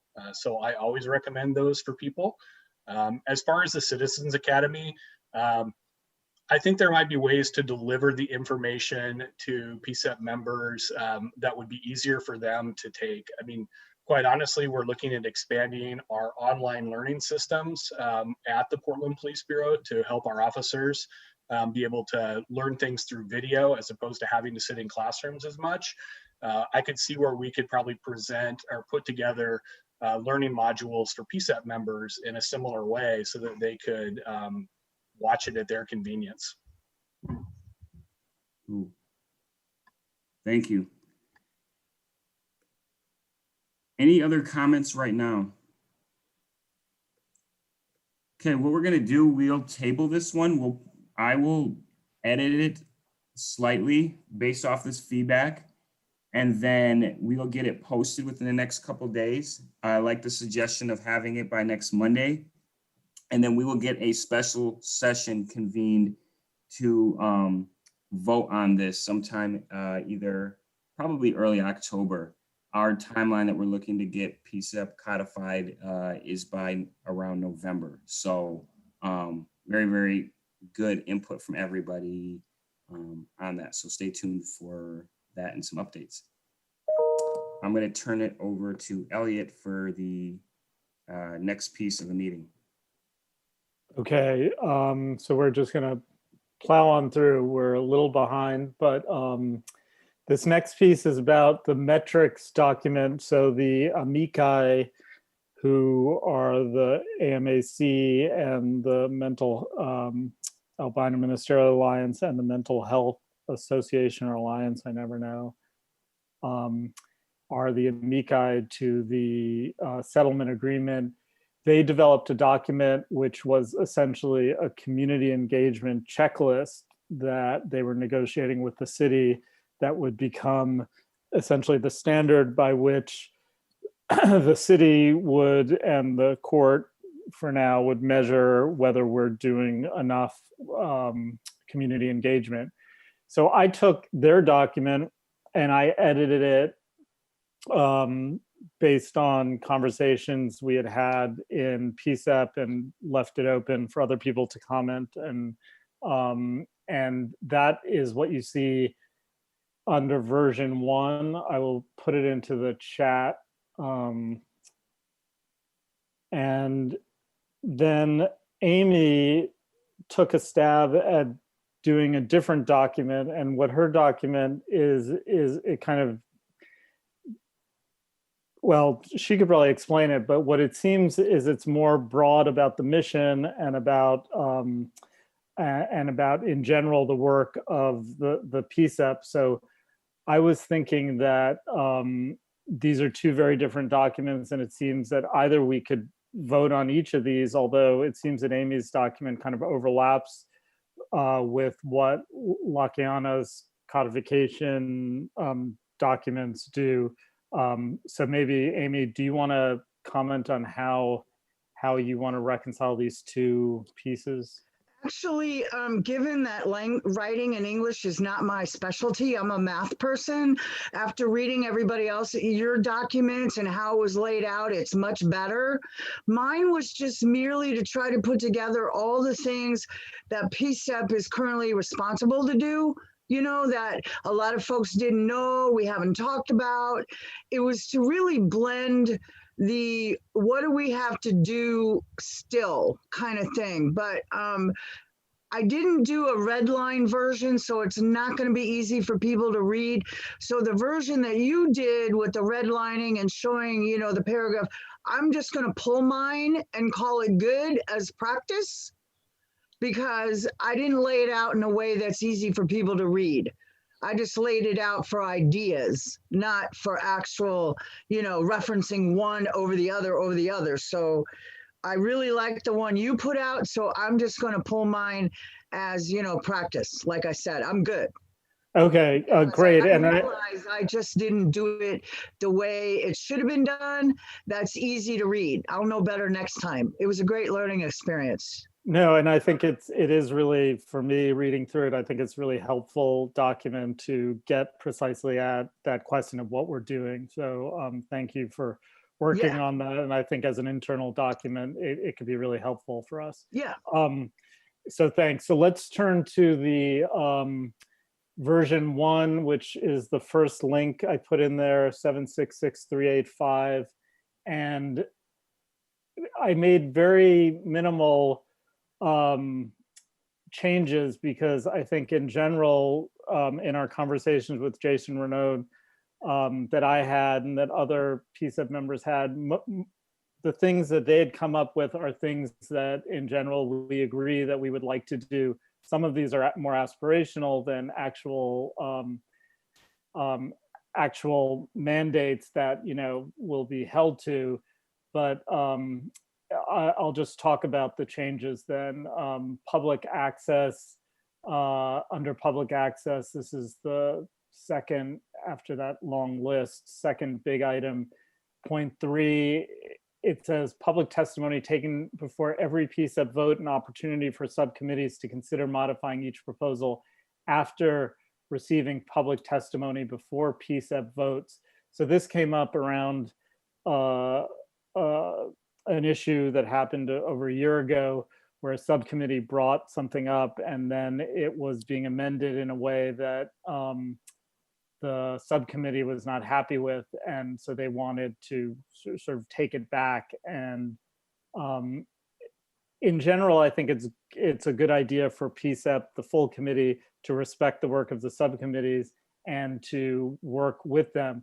But I also feel like if there is a recommendation that has some urgency, that because it takes a whole other month to go back to that committee and come back to the general body, that we allow ourselves the possibility to amend and vote on a recommendation, even if the subcommittee disagrees with it. Moving on to member retention, point 5 of that says retain at least 50% of PCCEP members for a full year. So we certainly will strive for that, but I think we also believe that in cases where members move out of the city for unrelated reasons, we sort of can't control that or shouldn't be held responsible for that. So in general, we want to retain our members for more than a year for the full term. And if lots of members are resigning out of frustration, that is a clear signal to us that we need to revise how we're doing our work and make sure people aren't frustrated. Point 6 is about maintaining at least 2 persons with lived experience of mental illness in the pool and no less than 1 person with lived experience of mental illness at all times. And of course, this is something that, as we found out today, is a little difficult to adjudicate in public unless people are willing to come forth and say that they fit into that category. But I think the staff and PCCEP, who has access to this privilege information, can make sure that that actually happens. I changed something from 3 weeks to 2 weeks because I thought that was a reasonable amount of time to give distribute notices to the public, that I believe also other city agencies use 2 weeks. And point 3 under monitoring PCCEP, maintain active list of available trained alternates so that full membership is reached. And then point 4 is I wanted to add this point, which Theo is diligently working on. PCCEP should maintain a current list of recommendations indicating which ones were adopted, which ones rejected, and the status of the city's response. And I think the community has made it clear, those of us on PCCEP have made it clear that we need this, and the city needs this to be able to track our own work. So that is going to happen imminently. Point 6, after the settlement agreement, PCCEP should continue to do annual reviews as stated above. So just to make it clear that once the settlement agreement goes away, we'll continue to do the things that are stated as part of the settlement agreement.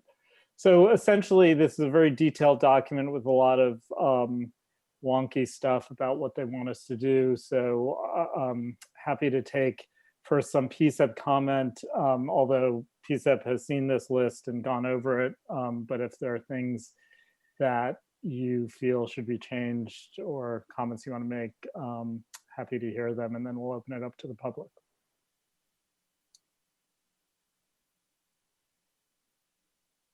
All right, well, you can, Lakiana. Just to be clear, and I might have missed this in here, but what is our responsibility to follow these post-settlement? I think I just heard you mention that, like how, like, like all these are things we want to be able to do. Where does this document fit? What is, yeah. So since the central role of PCCEP should be community engagement, I think after the settlement agreement, the PCCEP could be held accountable by the city council for following through and doing these things. I don't think, I wasn't imagining it as a legal contract where they say, oh, you missed your announcement by 1 week, on that particular date, and then we're all fired. But rather, these are metrics guiding our work.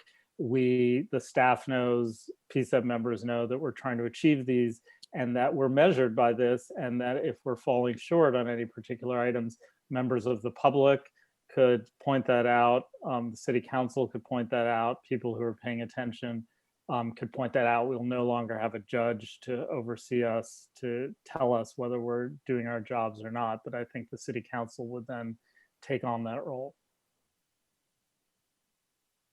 Thank you. Amy? Yeah, in our last meeting, if you guys remember, Mary Claire asked us if we had this document finished and ready to go. I need to ask her, what's the relevancy of all of this? Like, I had a feeling there's more to this than I'm not aware of. So are you in the room, Mary Claire? Because I would like to know the answer to that one.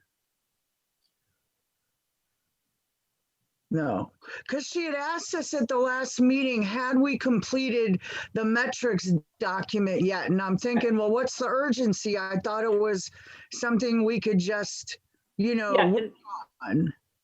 Yes, is Tracy still on here? Yeah.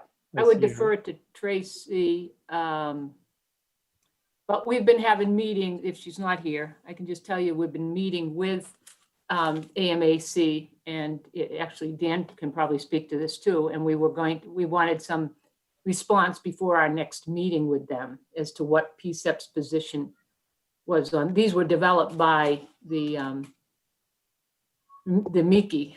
And so we wanted the PCCEP to have an opportunity to weigh in on the expectations that the group was creating for them. Theo, I see your hand. Yeah, I won't speak for anybody else, obviously. I was just wondering, it seems that these documents, the codification process and the metrics set forth by the community that have enhanced status in the court, they don't necessarily need to run parallel. I think there's some intersections in there that could be part of the codification process, right? So if PCCEP, that would be useful in this sense to elevate the voice of the community by elevating the recommendations of MHA and AMAC. I think it would do a few things. One, not least of which, elevating the voice of AMAC and MHA, who've been doing this work for decades, and who PCCEP, you all have indicated that, and AMAC and MHA have indicated that they want a more collaborative working relationship. So I think it could go a long way in that endeavor. That was just my thoughts since you all brought it up. Okay, Thanks. the other thing I want to mention is like on number 5 on that document, references to us meeting in various locations. I think there needs to be an addendum in there about COVID. because COVID is changing the way we communicate. And I want this document, I told Jason, we need to make reflections on the issues that COVID has changed since they created this document. That's all I was, the reason I created the document I did was for the reason of pulling out things that I thought was irrelevant because of COVID and pulling out the stuff that the city's supposed to do, because I really thought that this group wanted to focus on what we want we're gonna do. So that's why I created my document the way I did, was to eliminate all the other language that would bring in the operational piece of it instead of the aspirational piece. The things that were spelled out for PCCEP to accomplish don't seem to have any direct resolution of what happens if we don't do it. You know, everything seems to have a lot of, we're going to do this and we're going to do that, but there's no timelines of completion. There's no set outcomes of what to expect. And I think if we're going to change our future, we need to change the way we're doing business. And that is to reflect on outcomes or outputs. Remember, we heard from Rosenbaum that outcomes were not part of the settlement agreement. And I think that was a huge revelation that maybe we need to do that. We need to have simpler rules with defined outcomes over a period of time. You know, so they're called SMART goals, S-M-A-R-T, specific, measurable, because I don't see that in anything in there. They're all just kind of pie in the sky requests, but no time of, accomplishments. Yeah, so I totally agree with you that PCCEP should have these goals that are accomplishable and measurable. We're simply trying to work, or I was trying to work with what MHA and AMAC have come up with in terms of the community engagement piece, which is only part of it. And, they wanted our feedback, and this was a way to give them some feedback. And I think, they want to work collaboratively with us. Someone asked, who is MHA? Mental Health Alliance is one of the groups that was that brought the original, or that was part of the settlement agreement from the beginning.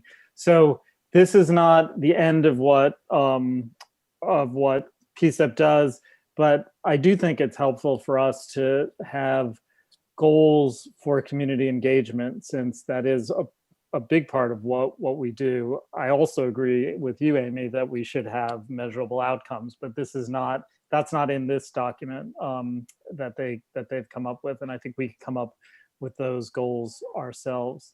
I do want to open it up for public comment. So anyone from the public, Tracy, are you there? Oh, Lakayana, is that your hand from before? Or? I'm here. Oh, Tracy, okay. Yeah, I'm here. Did you hear the previous conversation? We were wondering if you could clarify the process for this particular document and where it goes from here. You mean the document for the codification or the metrics document? The metrics document. Yeah, metrics. Well, we've been waiting, the mayor's office and our office, of course, felt that it was really important that PCCEP have an integral part in these metrics, because in the development of the metrics, since PCCEP was really set up to have a lot of self-determination and determine the areas where it wanted to work. So we have been waiting for PCCEP to undertake this process. And I know PCCEP has been engaged with this. And obviously, as you've noted, it's a lengthy document that touches on a number of areas. And I think it will be really helpful to get PCCEP's feedback, so that then the city can aggregate that with sort of the feedback we need to give on things that have big budgetary impacts and that sort of thing.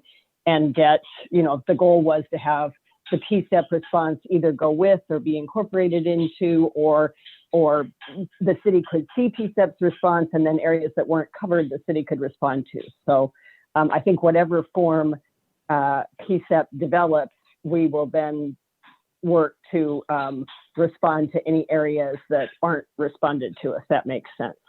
Sure. Okay. Thank you for that clarification. Amanda Marshall, you're up next. Thank you. Good evening. I'm Amanda J. Marshall. I was a former member associated with PCCEP, and I'm here today representing myself as a person with lived experience with the mental health system in Portland, Oregon, and also as a member of the Mental Health Alliance. The things that I'm going to say are things that we as a group have discussed. I don't want to exclude any of the other members of our group from making their own comments, but hopefully this will be a summary. For folks that aren't as familiar, this metrics document came about as a result of a judicial order given by Judge Michael Simon in February 2020. The AMAC and the MHA met and wrote this metrics document together. We believe with additional resources that they're modest and achievable. The AMAC and the MHA met with the city twice to discuss these metrics. The AMAC and the MHA met and discussed the metrics with all the members of PCCEP who were willing to meet. There were 2 members who didn't respond to our invitations for whatever reason that was, which were Lakiana Drury and Vadim Ozerski. Otherwise, I think that our group talked to everyone else. The MHA were open to minor amendments to the metrics by the PCCEP, such as the ones that are put forth today. We support those. We'd also like to note that Theo and Elliot both made good recommendations about not needing to review or measure exits of folks who move out of town. That doesn't seem necessary. The AMAC and the MHA will return to testify to Judge Simon in February 2021 on his order to develop some sort of way to measure progress or the lack thereof. And in conclusion, if the PCCEP wants the support of the community in its effort to exist beyond the settlement agreement, PCCEP should be able to show measurable progress in community engagement in scale with the size of the city, meaning in the thousands and not the dozens. And the Mental Health Alliance has not seen PCCEP move in that direction yet, or any actions moving toward that goal, but I think that this would be a fantastic way to do that. Thank you. Can I just clarify, Amanda, when you're saying PCCEP hasn't taken measurable steps towards these goals, like, can you clarify what you meant by that? Particularly in community engagement, the entire beginning of this metrics document talks about all the different organizations to reach out to. In particular, we were concerned that PCCEP maybe was reaching out to the organizations themselves and not to the people that are part of those organizations or use the services of those organizations. And that I don't think is sufficient. Okay, so Amanda, are you done or? I am done. Okay, thank you for your comment. Ann Campbell is next. Thank you.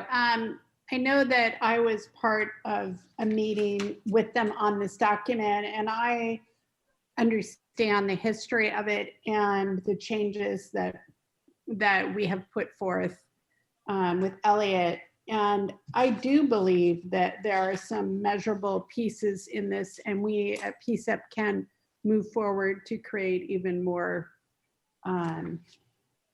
measurable pieces in with this as kind of part of our framework. So I appreciate this document, and I appreciate the work of all of the people that have worked on this for a number of years. Thank you. Thanks. Dan Handelman.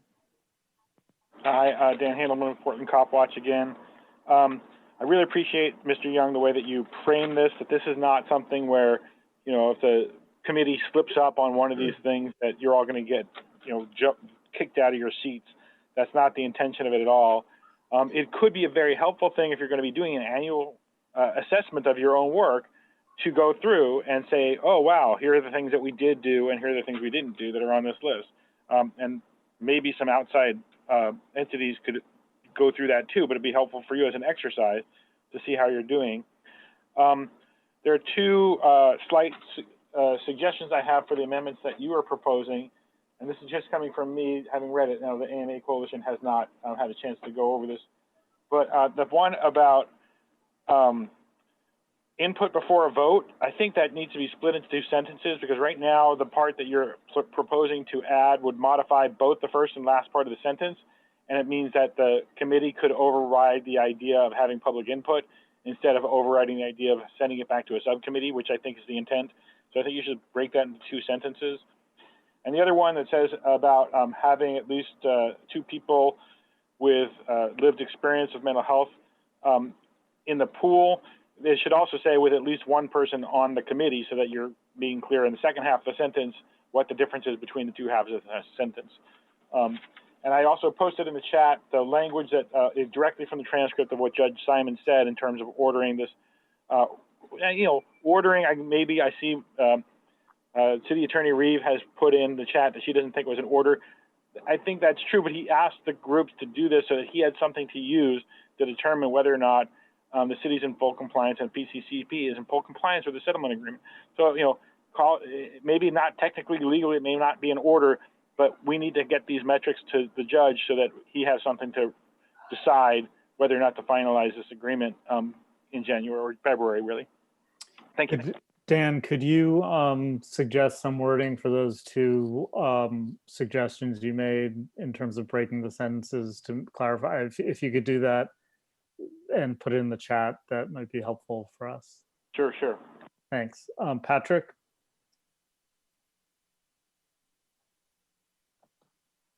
When you're speaking of measurable outcomes, are you speaking of great and drastic changes to the document? I'm not sure what you're referring to. Are you referring to what Amy and I were talking about, or are you referring to the document? Several people have mentioned that there should be more measurable outcomes. Oh, okay. And I don't understand whether that is something that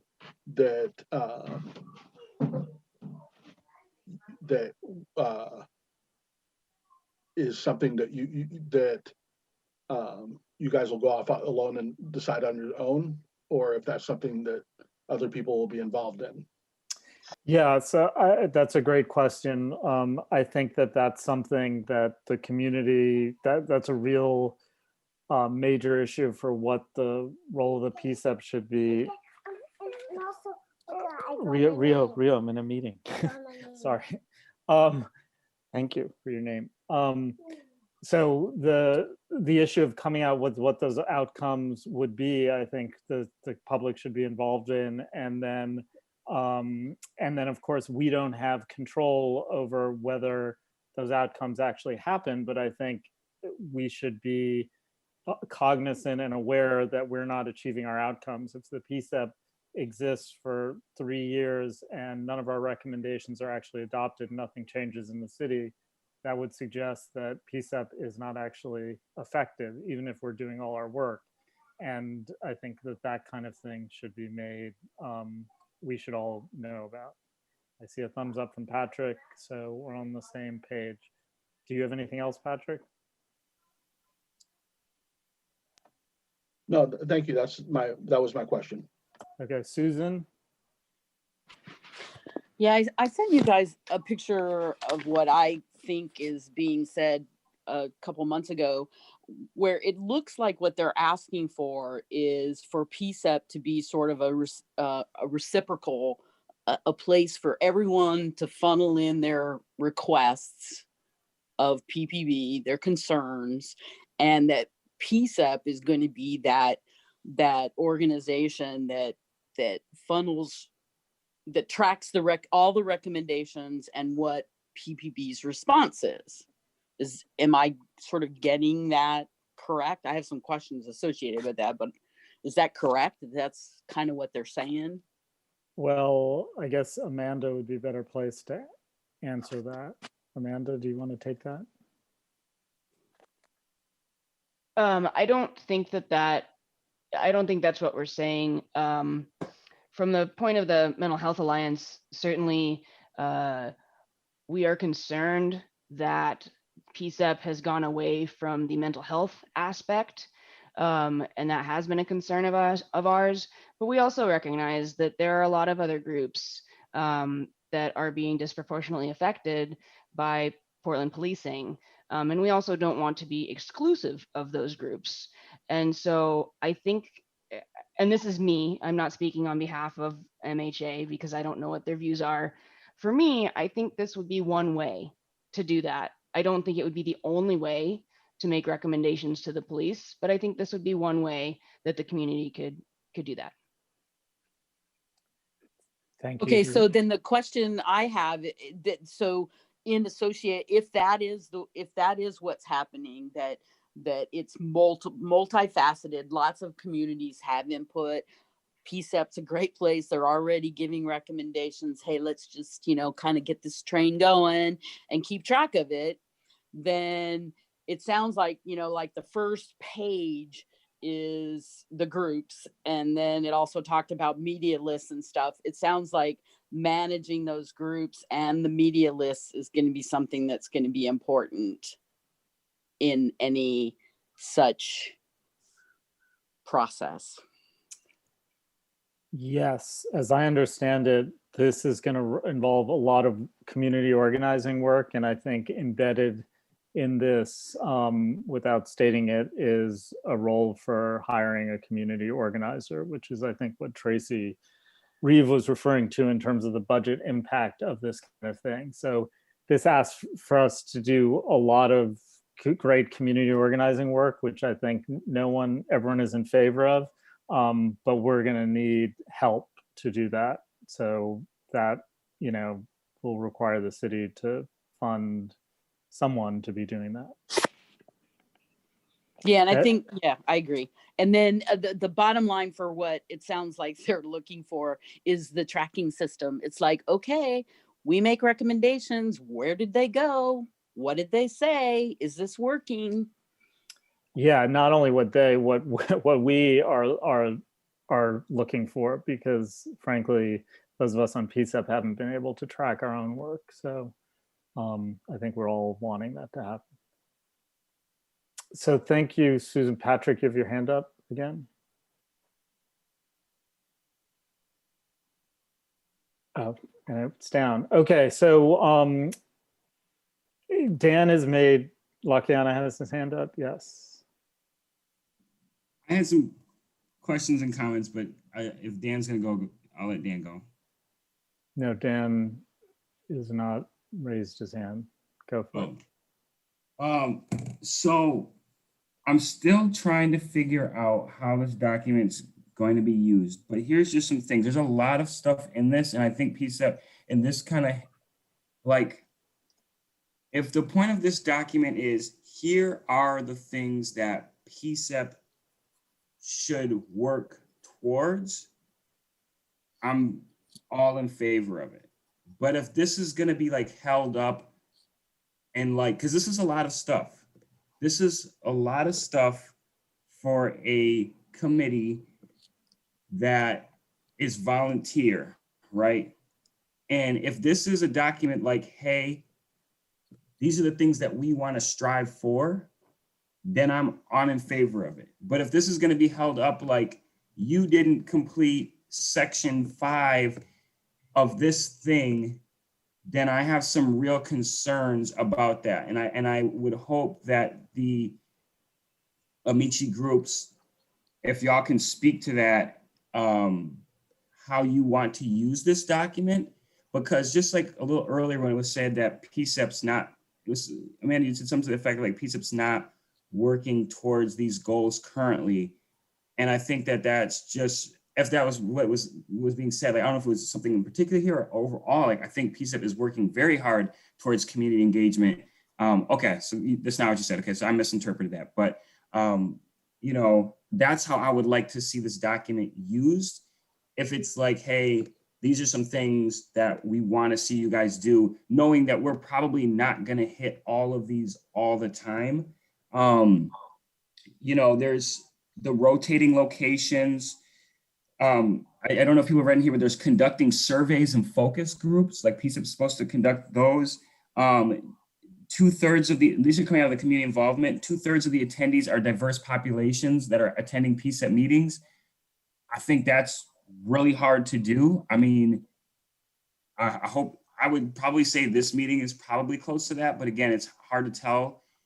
And it just depends on how this document is upheld. Directives that we're supposed to look at, work product, it says directives. We're supposed to have 3 to 4 directives a year that we review. Each PCEP subcommittee should make a certain number of recommendations.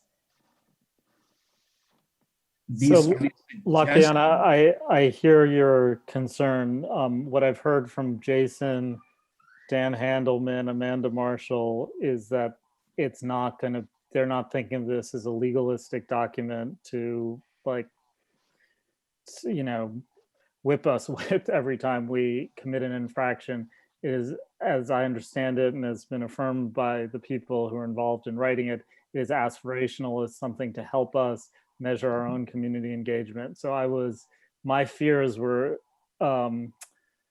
alleviated or appeased when I talked to Jason, understood how the document was going to be used, and also to make it clear that we recognize that this work cannot be done without additional funding and staff funding to do a lot of these things. So let me continue to go down the list. One more point to this? Yeah.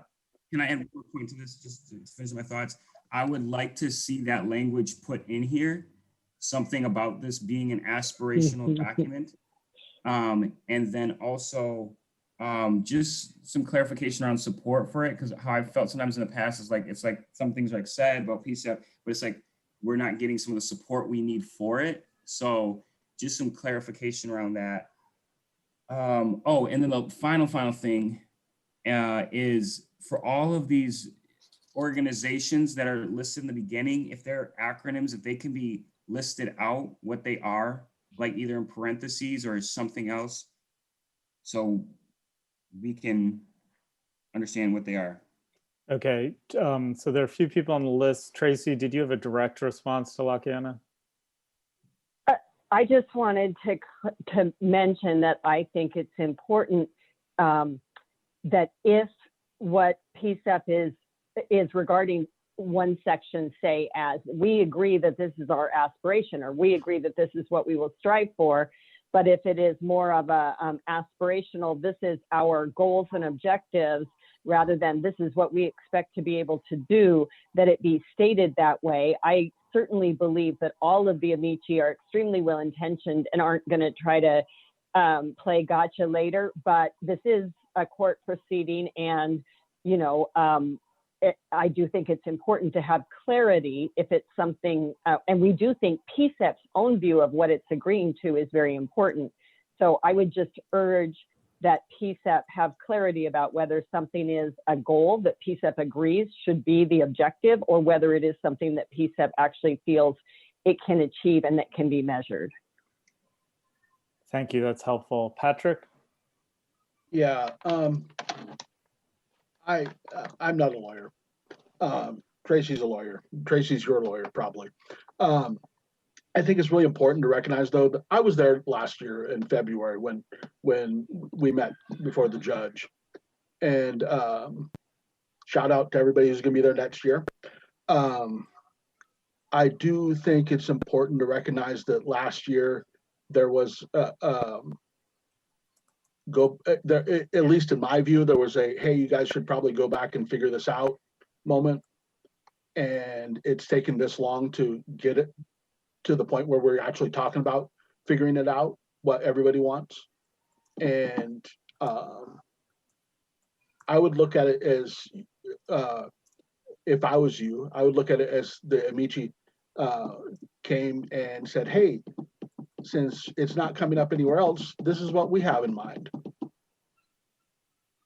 And I think that there seems to be a lot of issues around whether something needs to be done or not be done. And I think that maybe we're in a position where all of us need to work on that. And yeah, that's what I have to say. Thank you, Patrick. I just tried to put some wording in the chat to address this question. I think at the top of our version of this, it could state PCEP views these goals as aspirational and recognizes that funding a staff organizer position would be necessary to accomplish these goals. I think that provides, if we're thinking of this as a contract, it provides an out, so to speak, so that we're not held to each one of these things. But I think what it suggests to us is that we want to accomplish this and we want the city to help us to accomplish these goals. Vadim, you're next. Yeah, I want to chime in a little bit about what's been said by Lakiana and Tracy and some other people.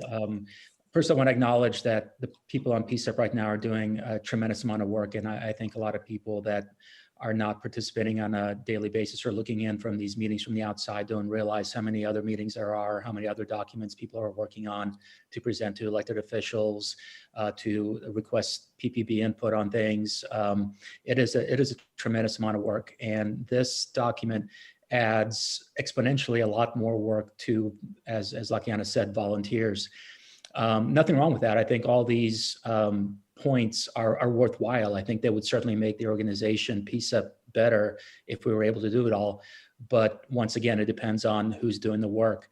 And so my thought and my question is, if these documents, if these items are only aspirational, and also if a lot of this is dependent on, another staff position that may or not be coming under these tight fiscal times, why are we taking a vote on this? Why not just treat it as what it is, a recommendation from the Amici as to what we should aspire to and what we should try to do and work on it.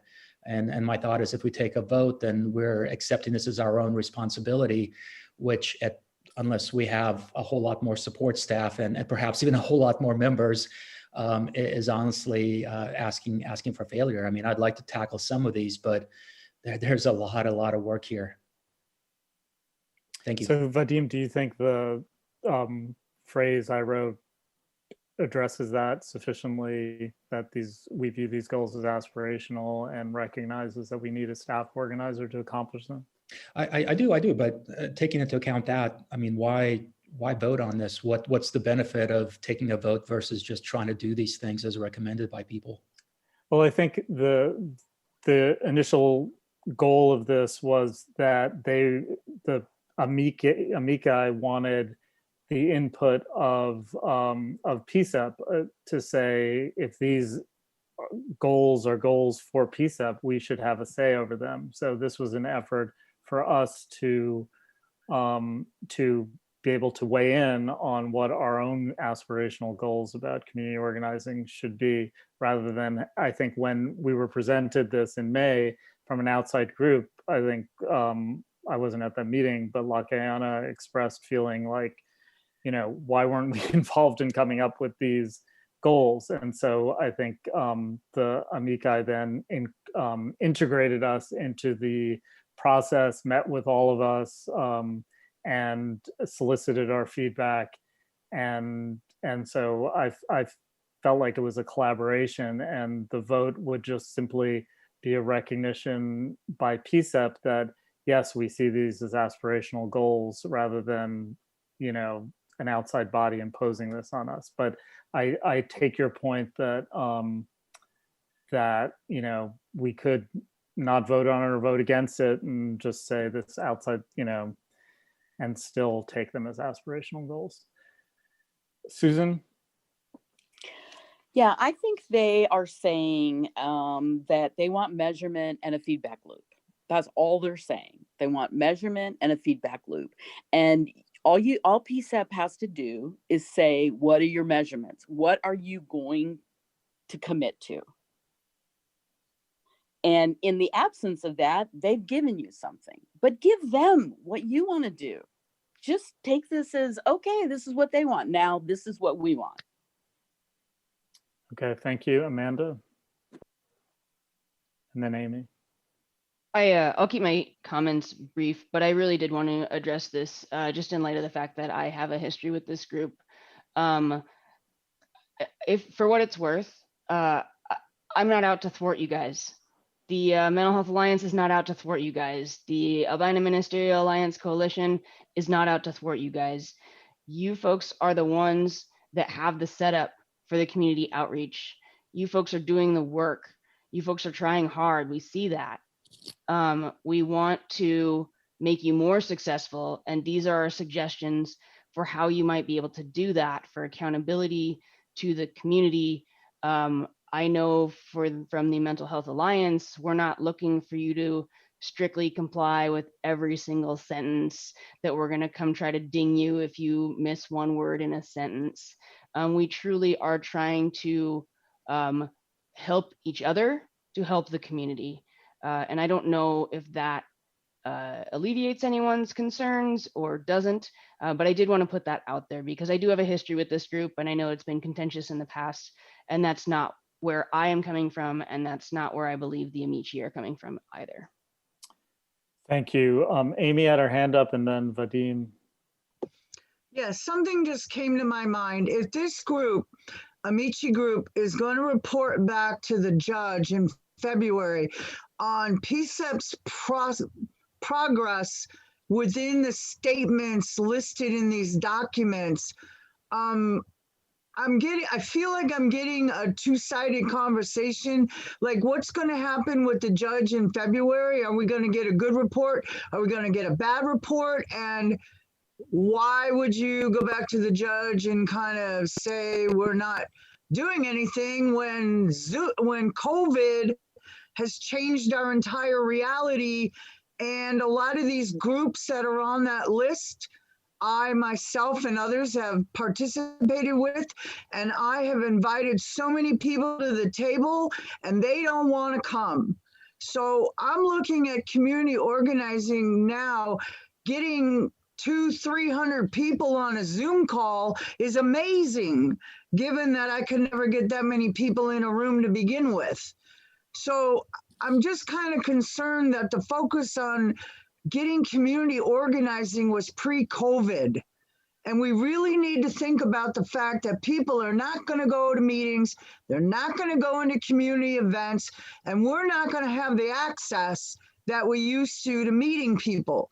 So I think a lot of this needs to be refined to reflect the COVID situation.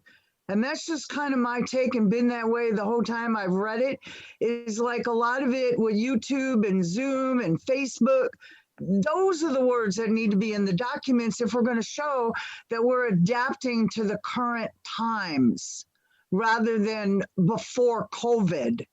So a lot of these organizations aren't even really practicing anymore because they can't take in people publicly.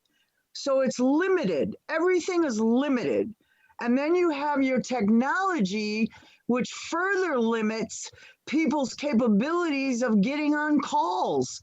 So there's a lot I want to just go over and make sure folks understand. We're in a totally different era for community engagement. And if I'm going to ask anyone, I would put Marcia on the table and say, hey, you're really good at organizing. But the real downside is not a lot of people trust telling their story on Zoom.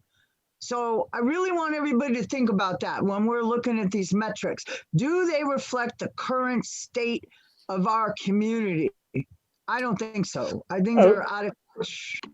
Okay, thank you. And clearly COVID has changed the way we organize, and my understanding is that we all recognize that. But we're going to need to sort of put an end to this conversation and take a vote, and then we could move on because we've got other items on the agenda. So Susan, Vadim, Patrick, Lakayana, and then we're going to vote. So Susan. Sorry, mine was up from before. Okay, Patrick, is that from before? Can I push down the list? I'm right in the middle of yeah, okay, sure. Lakayana. What needs to be said? Yeah, so I appreciated what Amanda said, appreciated what Amy said. So a couple of things I just put in there, and then it just got dropped down by a lot of other stuff too. An updated thing that could go at the beginning. I can't even find it now, but let me find it. Basically, It's an aspirational statement. Let me see, where did it go? PCCEP views the goals and metrics in this document as aspirational. PCCEP will work with AMAC, MHA, the city and other community partners to achieve, or I would even say work towards these outcomes. I also am wondering, who are we reporting to with this? It said somewhere in this document that we're reporting, but I didn't, where did it go towards? Monitoring PCCEP after the COCO is done. PCCEP presents reports on status of PCCEP goals and metrics, yada, yada, yada, for review in policing and a review of actual PPP reforms in the city. I'm not sure who they were presenting it to. I do also have concerns about the community organizer, as Amy said, and especially if we're going to be expected to do things that we don't have the tools to do right now. Like this is just a very big list. And I think I'm more alleviated with my concerns if we're working towards an aspirational thing, but I wouldn't include a statement on with the support of a community organizer. I mean, like, again, we don't know if we're going to get that. And so I just think that's something that should go in there. Or if, yeah. So, and to Vadim's point, I don't also know if we need to vote on this. I think we have provided our input on it and we can update it. And I think that would feel better to me than to vote on it. That's my thoughts. Okay, Vadim? Just quickly, I hope, I recognize the well intentions of the MHA and the work they've done in the past, but I did attend the hearing last year with Judge Simon, and Andrew stood up at that hearing and went through all the work that PCCEP members were doing, and with the PPB, with the community, and the time commitment that was involved to show that PCCEP was a functional body. And then MHA, who had previously with Patrick, and once again, I appreciate all the work y'all are doing, but I'm just trying to recount the facts.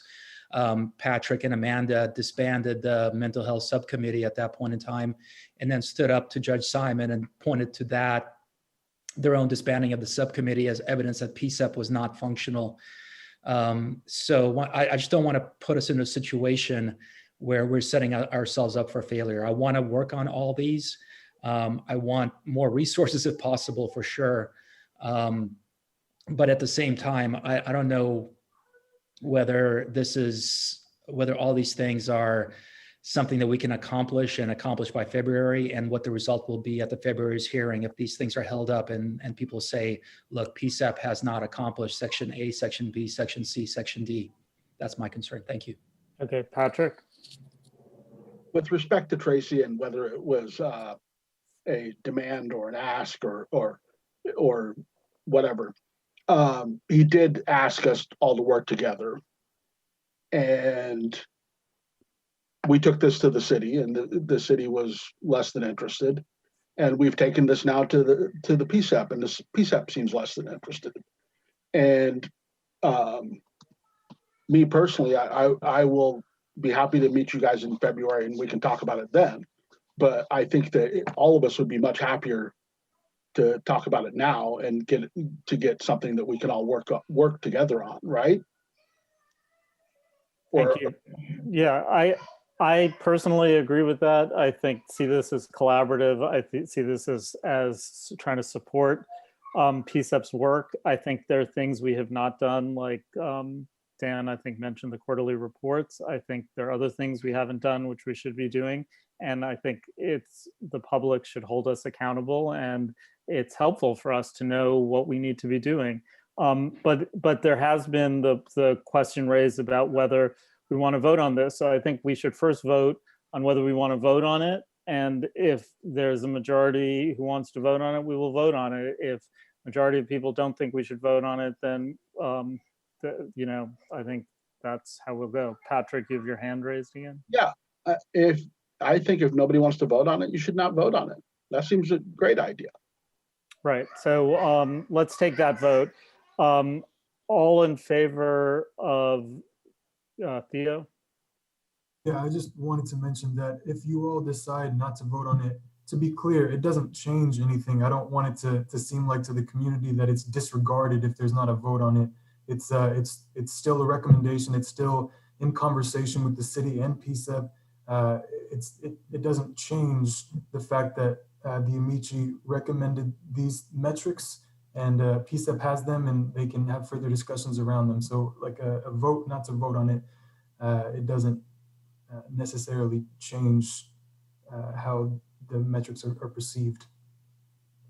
Are you saying what I'm thinking you're saying, which is if you vote not to vote on them, that it doesn't mean that PCEP doesn't want to work towards these? Is that what you're trying to say? That is what I'm trying to say, and not as good words. Yeah. Okay, so right, Yes, I that's just want to that. be clear on that too, as yes, that yes. Yeah, so we've engaged in a dialogue. We've made some edits, recommendations, and Jason has suggested that he agrees with the ones that I had made. But let's decide whether we want to vote on this. So all in favor of voting, and I'll just go down the list and see. Anne? Elliot, can I change the request and make it that we accept this document into the fold of the other working documents to be included in part of the codification process? I think we're getting a little bit ahead of ourselves. This needs to be embedded in the work we're going to bring forward as a collaborative. Otherwise, it's not collaborative. We need to use this document as part of the future of PCEP when we create the things we're going to tell the city we're going to do. And maybe then it'll turn up as a really good, comprehensive, collaborative document. So I vote we incorporate it into. Can I just break in really quickly? I appreciate that, Amy. Kind of like not done. Can you hold on? Okay, let's let Amy finish and then Anne. Yeah, go ahead. Okay, and that's all I'm saying is I think it's really important that we show through our codification paperwork that we're appreciate and incorporate what others are saying so nobody feels left out. That's all I wanted to say. Thank you. Thank you. Anne? I want to vote on it. I know that a number of us have read this, have met with people, and I want to vote on it. Okay, so let's take the vote on whether the majority want to vote on it. So Anne says yes, she wants to vote on it. Lakayana? I would say not vote on it, but I do think that PCEP can work towards these things. I think that there is some hesitation on PCEP right now, and I think we want to be able to get it right rather than we're saying we don't want to do these things. We just want to make sure it is done right. And I think by rushing through it, we're going to set ourselves up for a position that's not in our best interest. Amy? Amy? I vote to not vote on it, just accept them as part of our future. Okay. Vadim? Pretty much the same. I vote not to vote on them, but I do think that they're good aspirational documents. I'd really love to meet with MHA as a group on a monthly basis to go through these and our work toward them so they understand that the work that we're doing perhaps a little bit better and we understand what their needs are, but not to take it as part of our policies and guidance by voting on it. Thank you. Yolanda? I echo the same thing Vadim just said. Taji? I also agree that we shouldn't vote on it now and can go back to it because we don't have the codification solidified right now. And who else is on the call? Is Britt there? Yeah, but I would also vote not to vote on it right now for those reasons. Okay. Do we have anyone else that I'm missing? I No, Marcia. Oh, Marcia, sorry. Marcia and Jamari, I believe Jamari is still on the line. Okay, Marcia? I voted no. Okay, and Jamari? Yeah, same, no.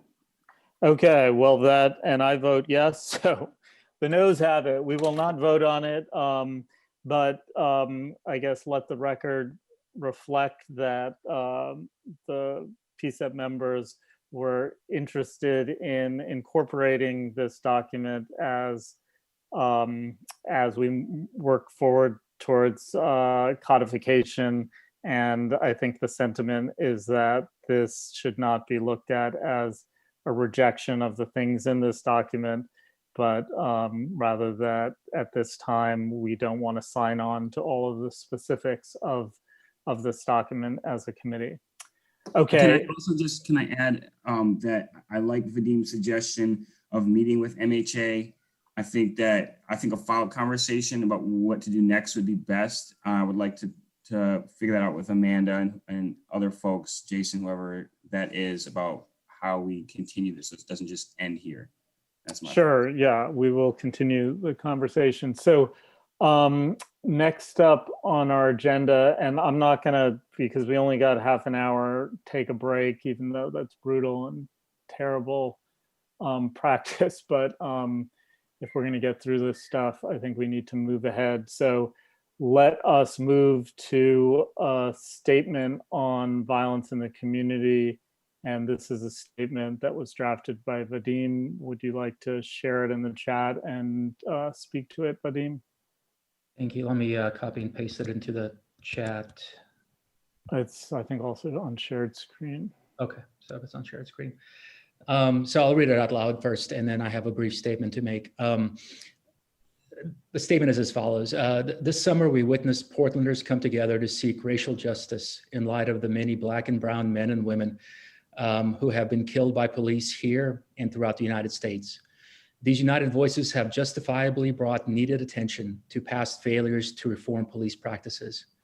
The Portland Committee on Community Engaged Policing honors and commends these efforts to bring equality and safety to all community members. In keeping with PCCEP's mission of working with Portland's diverse constituencies to provide meaningful community engagement with the Portland Police Bureau, we call on all Portlanders and the city government to heed the message of these peaceful protests, but at the same time, not allow that message to be overshadowed by acts of violence. So that's the statement I'm proposing, and here's, I'll try to be quick with the basis for this statement. It's the mission of PCCEP to bring voice to Portland's diverse constituencies. It's been shown time and again in our listening sessions, in the news, and on the street that Portlanders overwhelmingly support the peaceful protests for racial justice and police accountability. Yet it's also clear that increasingly Portlanders are alarmed by the violence that occurs late at night. This violence is on all sides and can't be attributed to a single group or organization. A recent DHM survey shows that 56% of Oregonians are concerned about the violence. A different recent poll also by FM3 shows that 67% of Portlanders support the protests, but that goes up to 92% if asked about nonviolent protests. While polls shouldn't dictate how people should seek reform and racial justice, these polls do demonstrate that a lot of Portlanders are concerned about violence. But numbers hide the reality of people being hurt. We've all read about the individual that was killed in the vicinity of these protests. Another was hospitalized after being beaten into unconsciousness.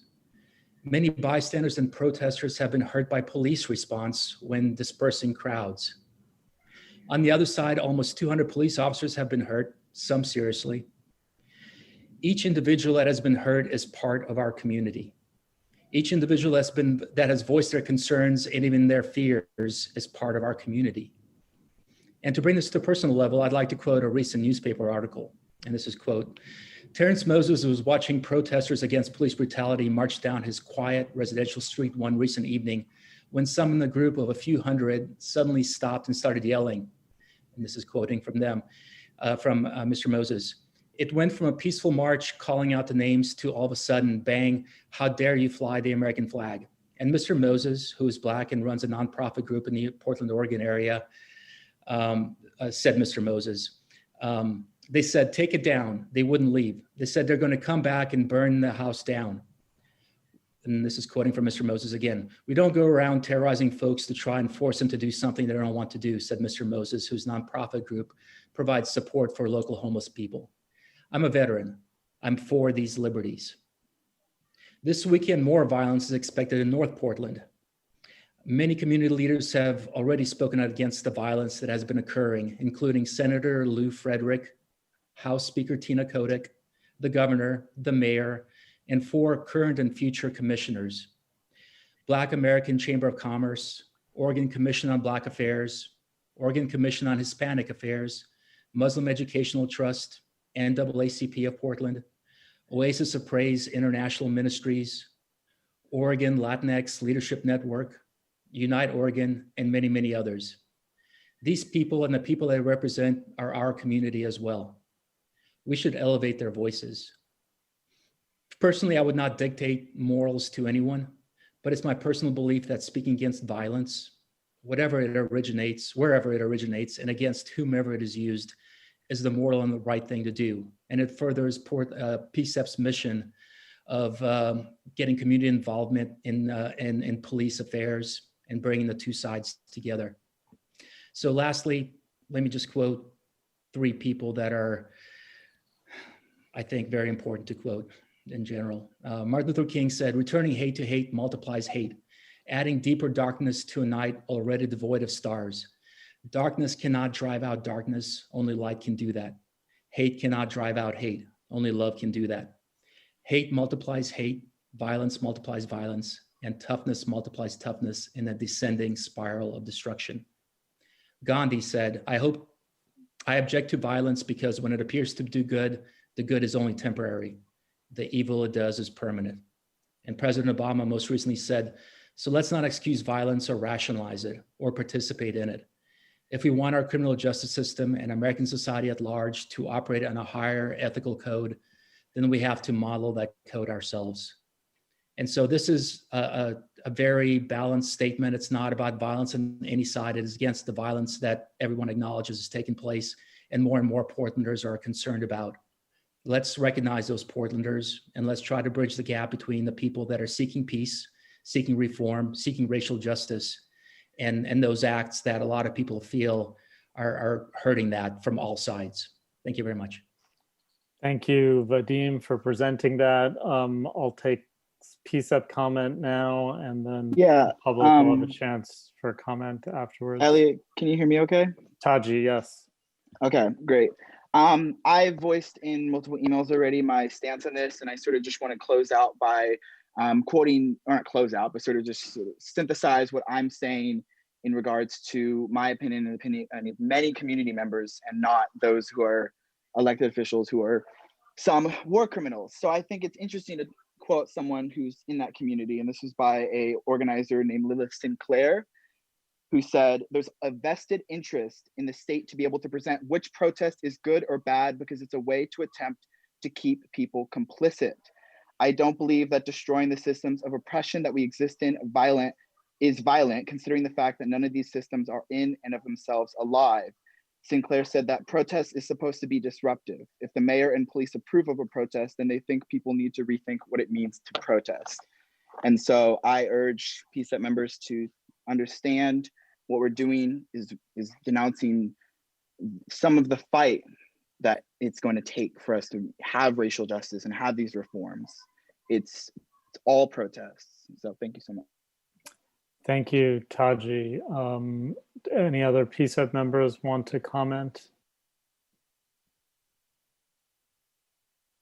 Vadim. Oh, Vadim, but let's see if other people want to comment. If I just answer Taji real quick. Sure. This is not about protests. I'm specifically not using that as a word. I'm for the protests. I'm for what they're trying to do. I'm obviously on PCEP to try to further it and doing what I can in that part.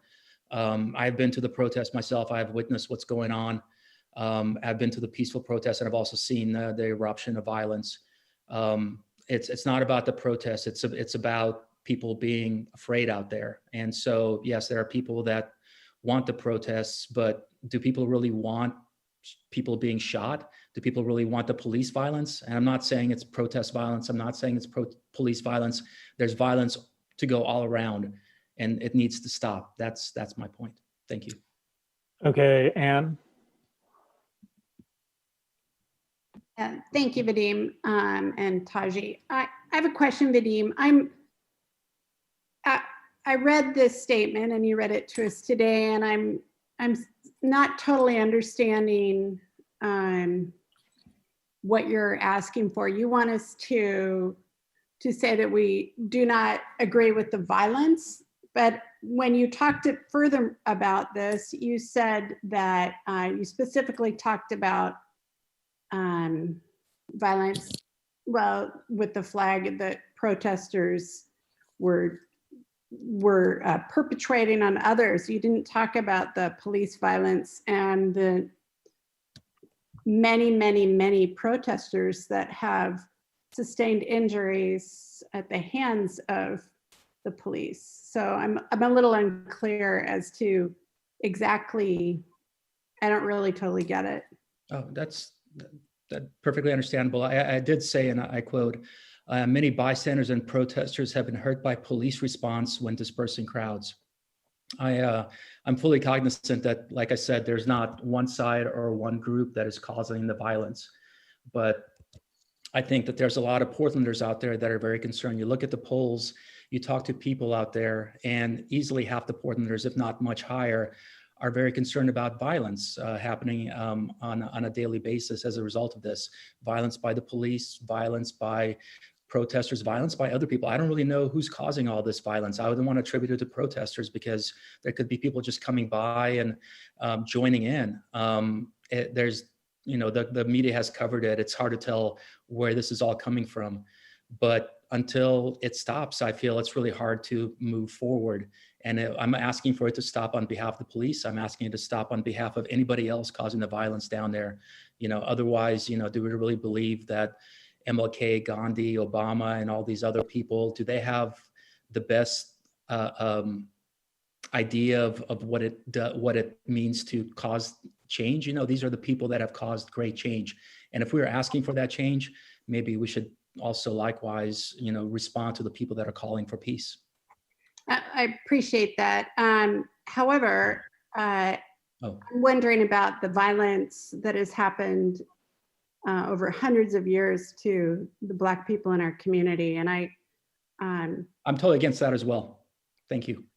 Yeah, and I just wonder about the narrowness of this. I agree with some of what you're saying, but I also know that there's a lot of people that are continuing to protest for racial justice, not just in Portland, but around our country and around the world. And I support them. And I do as well. Okay. As well. Thank you, Vadim. So I'll speak and then I'm going to open it up to the public. So as I read this statement, my understanding of reading it, that last line, because it's talking about peaceful protests and then says overshadowed by acts of violence, I read that as referring to the acts of violence by protesters. So it was not at all clear to me that this was including police violence in those. Furthermore, I think in this context, you know, when we had a statement about condemning police violence, you voted against it. And so thinking like in terms of consistency, if you are against police violence and also against protester violence, I'm not sure why you would have voted against that. Which statement did I vote against police violence? We had a statement condemning police violence against protesters earlier in the summer. I could find the. Yeah, if you could find that, I'd appreciate it. So anyway, and the other thing, you know, MLK said a lot of things. One of the things he said is the riot is the language of the unheard. So there's a sanitized version of MLK that's all about peace and nonviolence, and that certainly was part of his message, central to his message. But I also think MLK understood that the oppression, years and years of oppression that Anne is speaking to, oftentimes does result in riots, in aggressive action, and in violence. And it's our job, I think, to try to understand where that's coming from. It's violence in reaction to violence, and we do need to end the violence overall, but we can't just be pointing to the reaction to centuries of violence. So that's my own view. And I appreciate that view, and I know that that's your view as well. I think if you read the full speech by MLK, where he says the riot is the language of the unheard, it is actually a speech against violence. That is a statement, but it's often taken out of context. And I invite everybody to read the full speech, as many of his speeches are. It's beautiful. Thank you. Thank you. Susan, you have your hand up. Yeah, we've had this discussion before. I continue to have the same problem, but I have to say it again.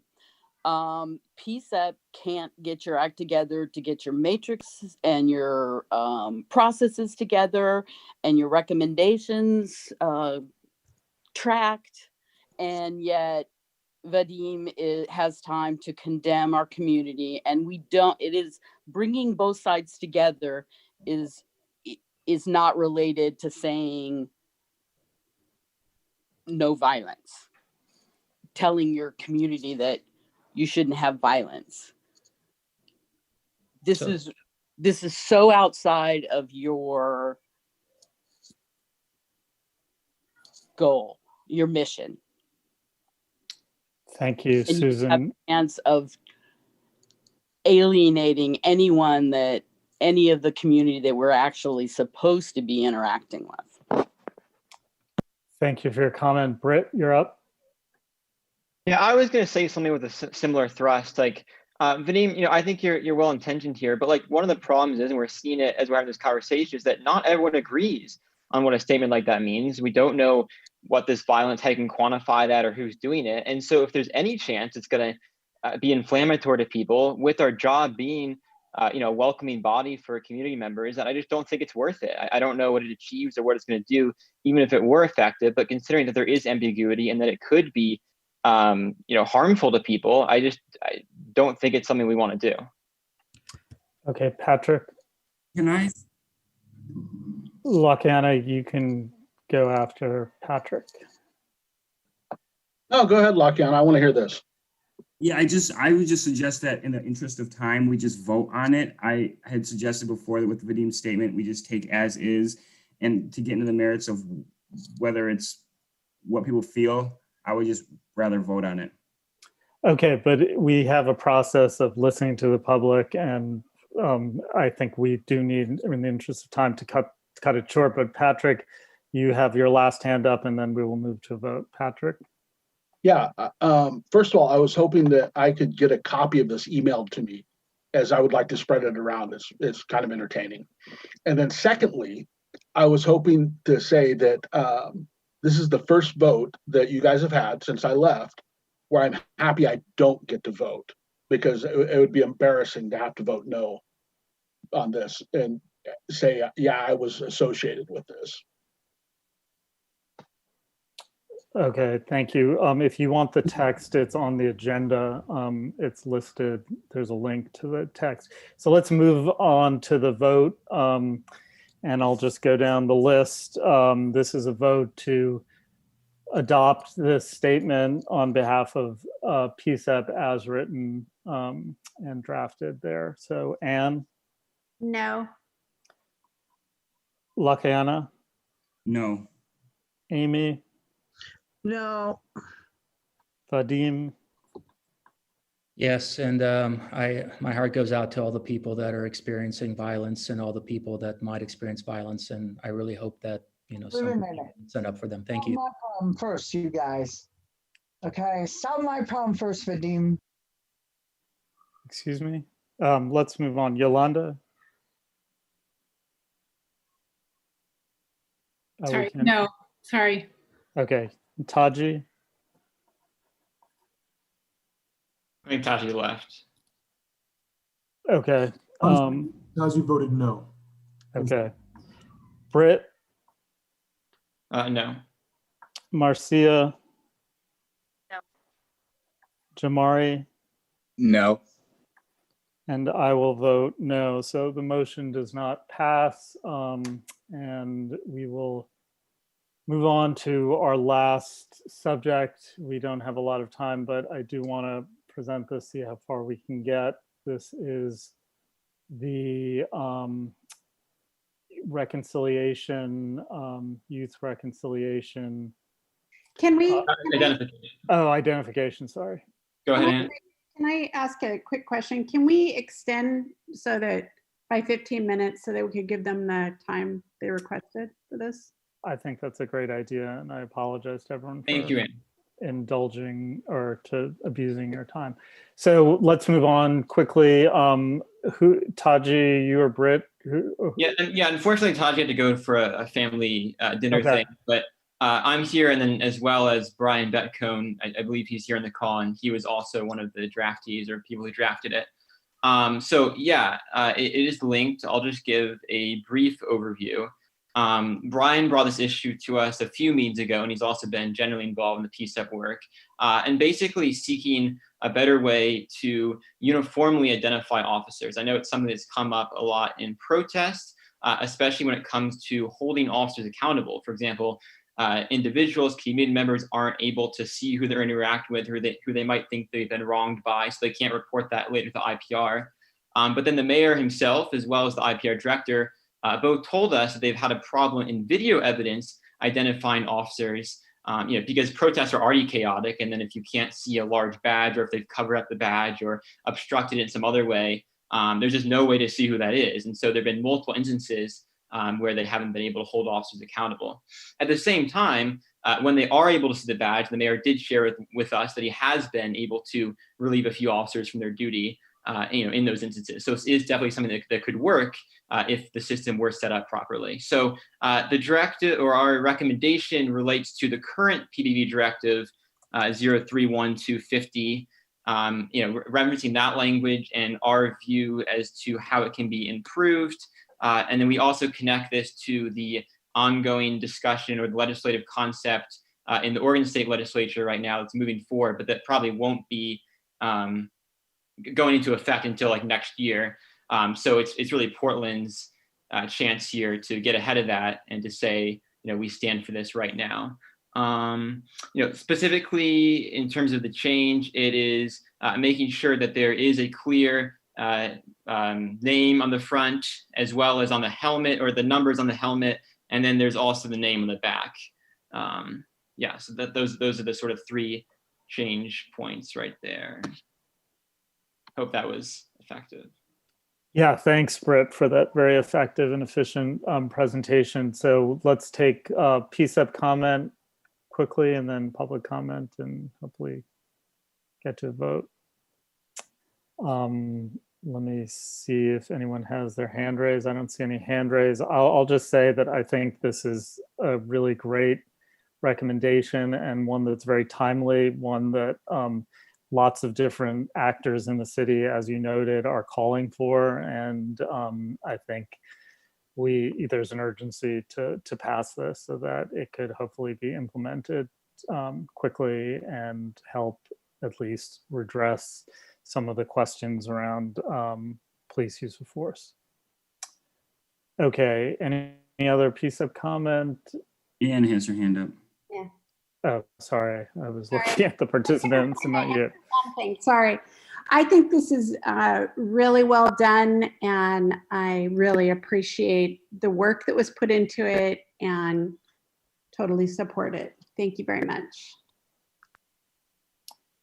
All right, so seeing no other hands from PCCEP, community, public members have any feedback on this recommendation?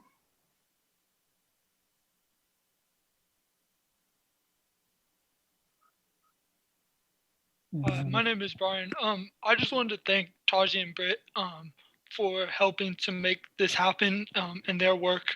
And just add that one more thing is that it's my hope that this can also have a psychological effect, that if officers know that their identification is very large and very clear, that can help create better accountability, particularly to Black and brown individuals in Portland. Thank you. Thank you, Brian. Really important point. Any other community, public comment? Dan Handelman. Hi, and again, Dan Handelman with Portland Cop Watch. We have a long history with this directive. The fact that Chief Resch wrote an overall memo basically absolving officers of the need to put their name on their outermost garment, which is the way the directive is currently written, I never thought that the requirement to have the name on the outermost garment was something that was even applicable to the way that directive allows a commander to say an officer does not have to identify themselves if, for instance, there's a riotous situation going on. I didn't think that had to do with the name tags. That had to do with if you asked them for their business card or if you asked them what their name was, because they're going to be in the middle of doing things. So just even on the most basic level, if they don't make as many changes as you want, it should never be that when there's a uniformed officer that they're relieved of needing to have their name on their outermost garment. I appreciate the idea of having on the back as well. I hope that they do agree to that, but they're going to say it's going to cost money. Thank you. Thanks, Dan. Any other public comment? Okay, well, Susan, yes. And that's why that anytime you tell them something that requests something that costs money, it's easy for them to say, sorry, it's not in the budget. But if you specifically say the requirement is that you can identify every officer in every circumstance, then that's something they can't say there's no budget. Thank you, Susan. Brian, you have your hand up again. Yes. Taji and Britt did some really good research on this, and since the Oregon State Legislature has a very similar legislative concept, I think I heard them tell me that the Ways and Means Committee in the Oregon State Legislature assessed how much this would cost to implement statewide, and it was not very much. It was like in the thousands of dollars, which, considering our large budget, is really not a lot in the big picture. Well, and since the $5 million that can't go to street response, they can take it out of that. Okay, thank you, Brian and Susan. Any more comment before we move on to a vote? We might actually get out of here on time. Okay, thank you all for your input on this recommendation, and thank the youth subcommittee for proposing it. So I will run down the list. This is to vote to adopt the recommendation on police identification as stated as in the agenda. So Anne, how do you vote? Yes. Lakayana? I'll vote yes. Thank the youth subcommittee for their work on it and for Brian for stepping in as well. Awesome job, y'all. Amy? I vote yes. Vadim? Yes. Yolanda? Yes. Taji? Oh, not here. Britt? Yes. Marcia? Yes. Jamari? Yes. And I vote yes, it's unanimous. That's a nice way to end today's meeting. Thank you to the youth subcommittee for an awesome recommendation that is both practical and spiritual in its intent. I thank all of you for sticking with it. And today for our extra long meeting, we deliberate, sometimes we don't agree. We had 2 votes that were very lopsided, but that's just how it goes. Everyone gets to say their piece. We're going to announce our members, right? We're going to announce our new members. Yeah. Yes, Theo is going to announce our new members. Thank you. Yes, and thank you for the work that you're all doing. That youth recommendation was a recommendation that came straight from the community at the youth subcommittee meeting. And I think it's powerful, the work that you're all doing. So thank you. And welcome to Kia, Alex, and Alana, the new members of PCCEP. So thank you very much. I look forward to working with you. I'll follow up with you all tomorrow. They didn't vote for Zainab. Amy, you're unmuted. Thank you. And those of you who just joined PCCEP, I don't think you know how much work you've signed up for. You may regret the decision, but we're glad to have you on board to share in the work. Thank all the PCCEP members, staff, all the members of the public, the PVV, the city for joining us, and really excited. We will see you next week at the meeting on the budget, the 29th, and then the rest of our meetings are listed on the PCCEP website. Thanks and have a good evening.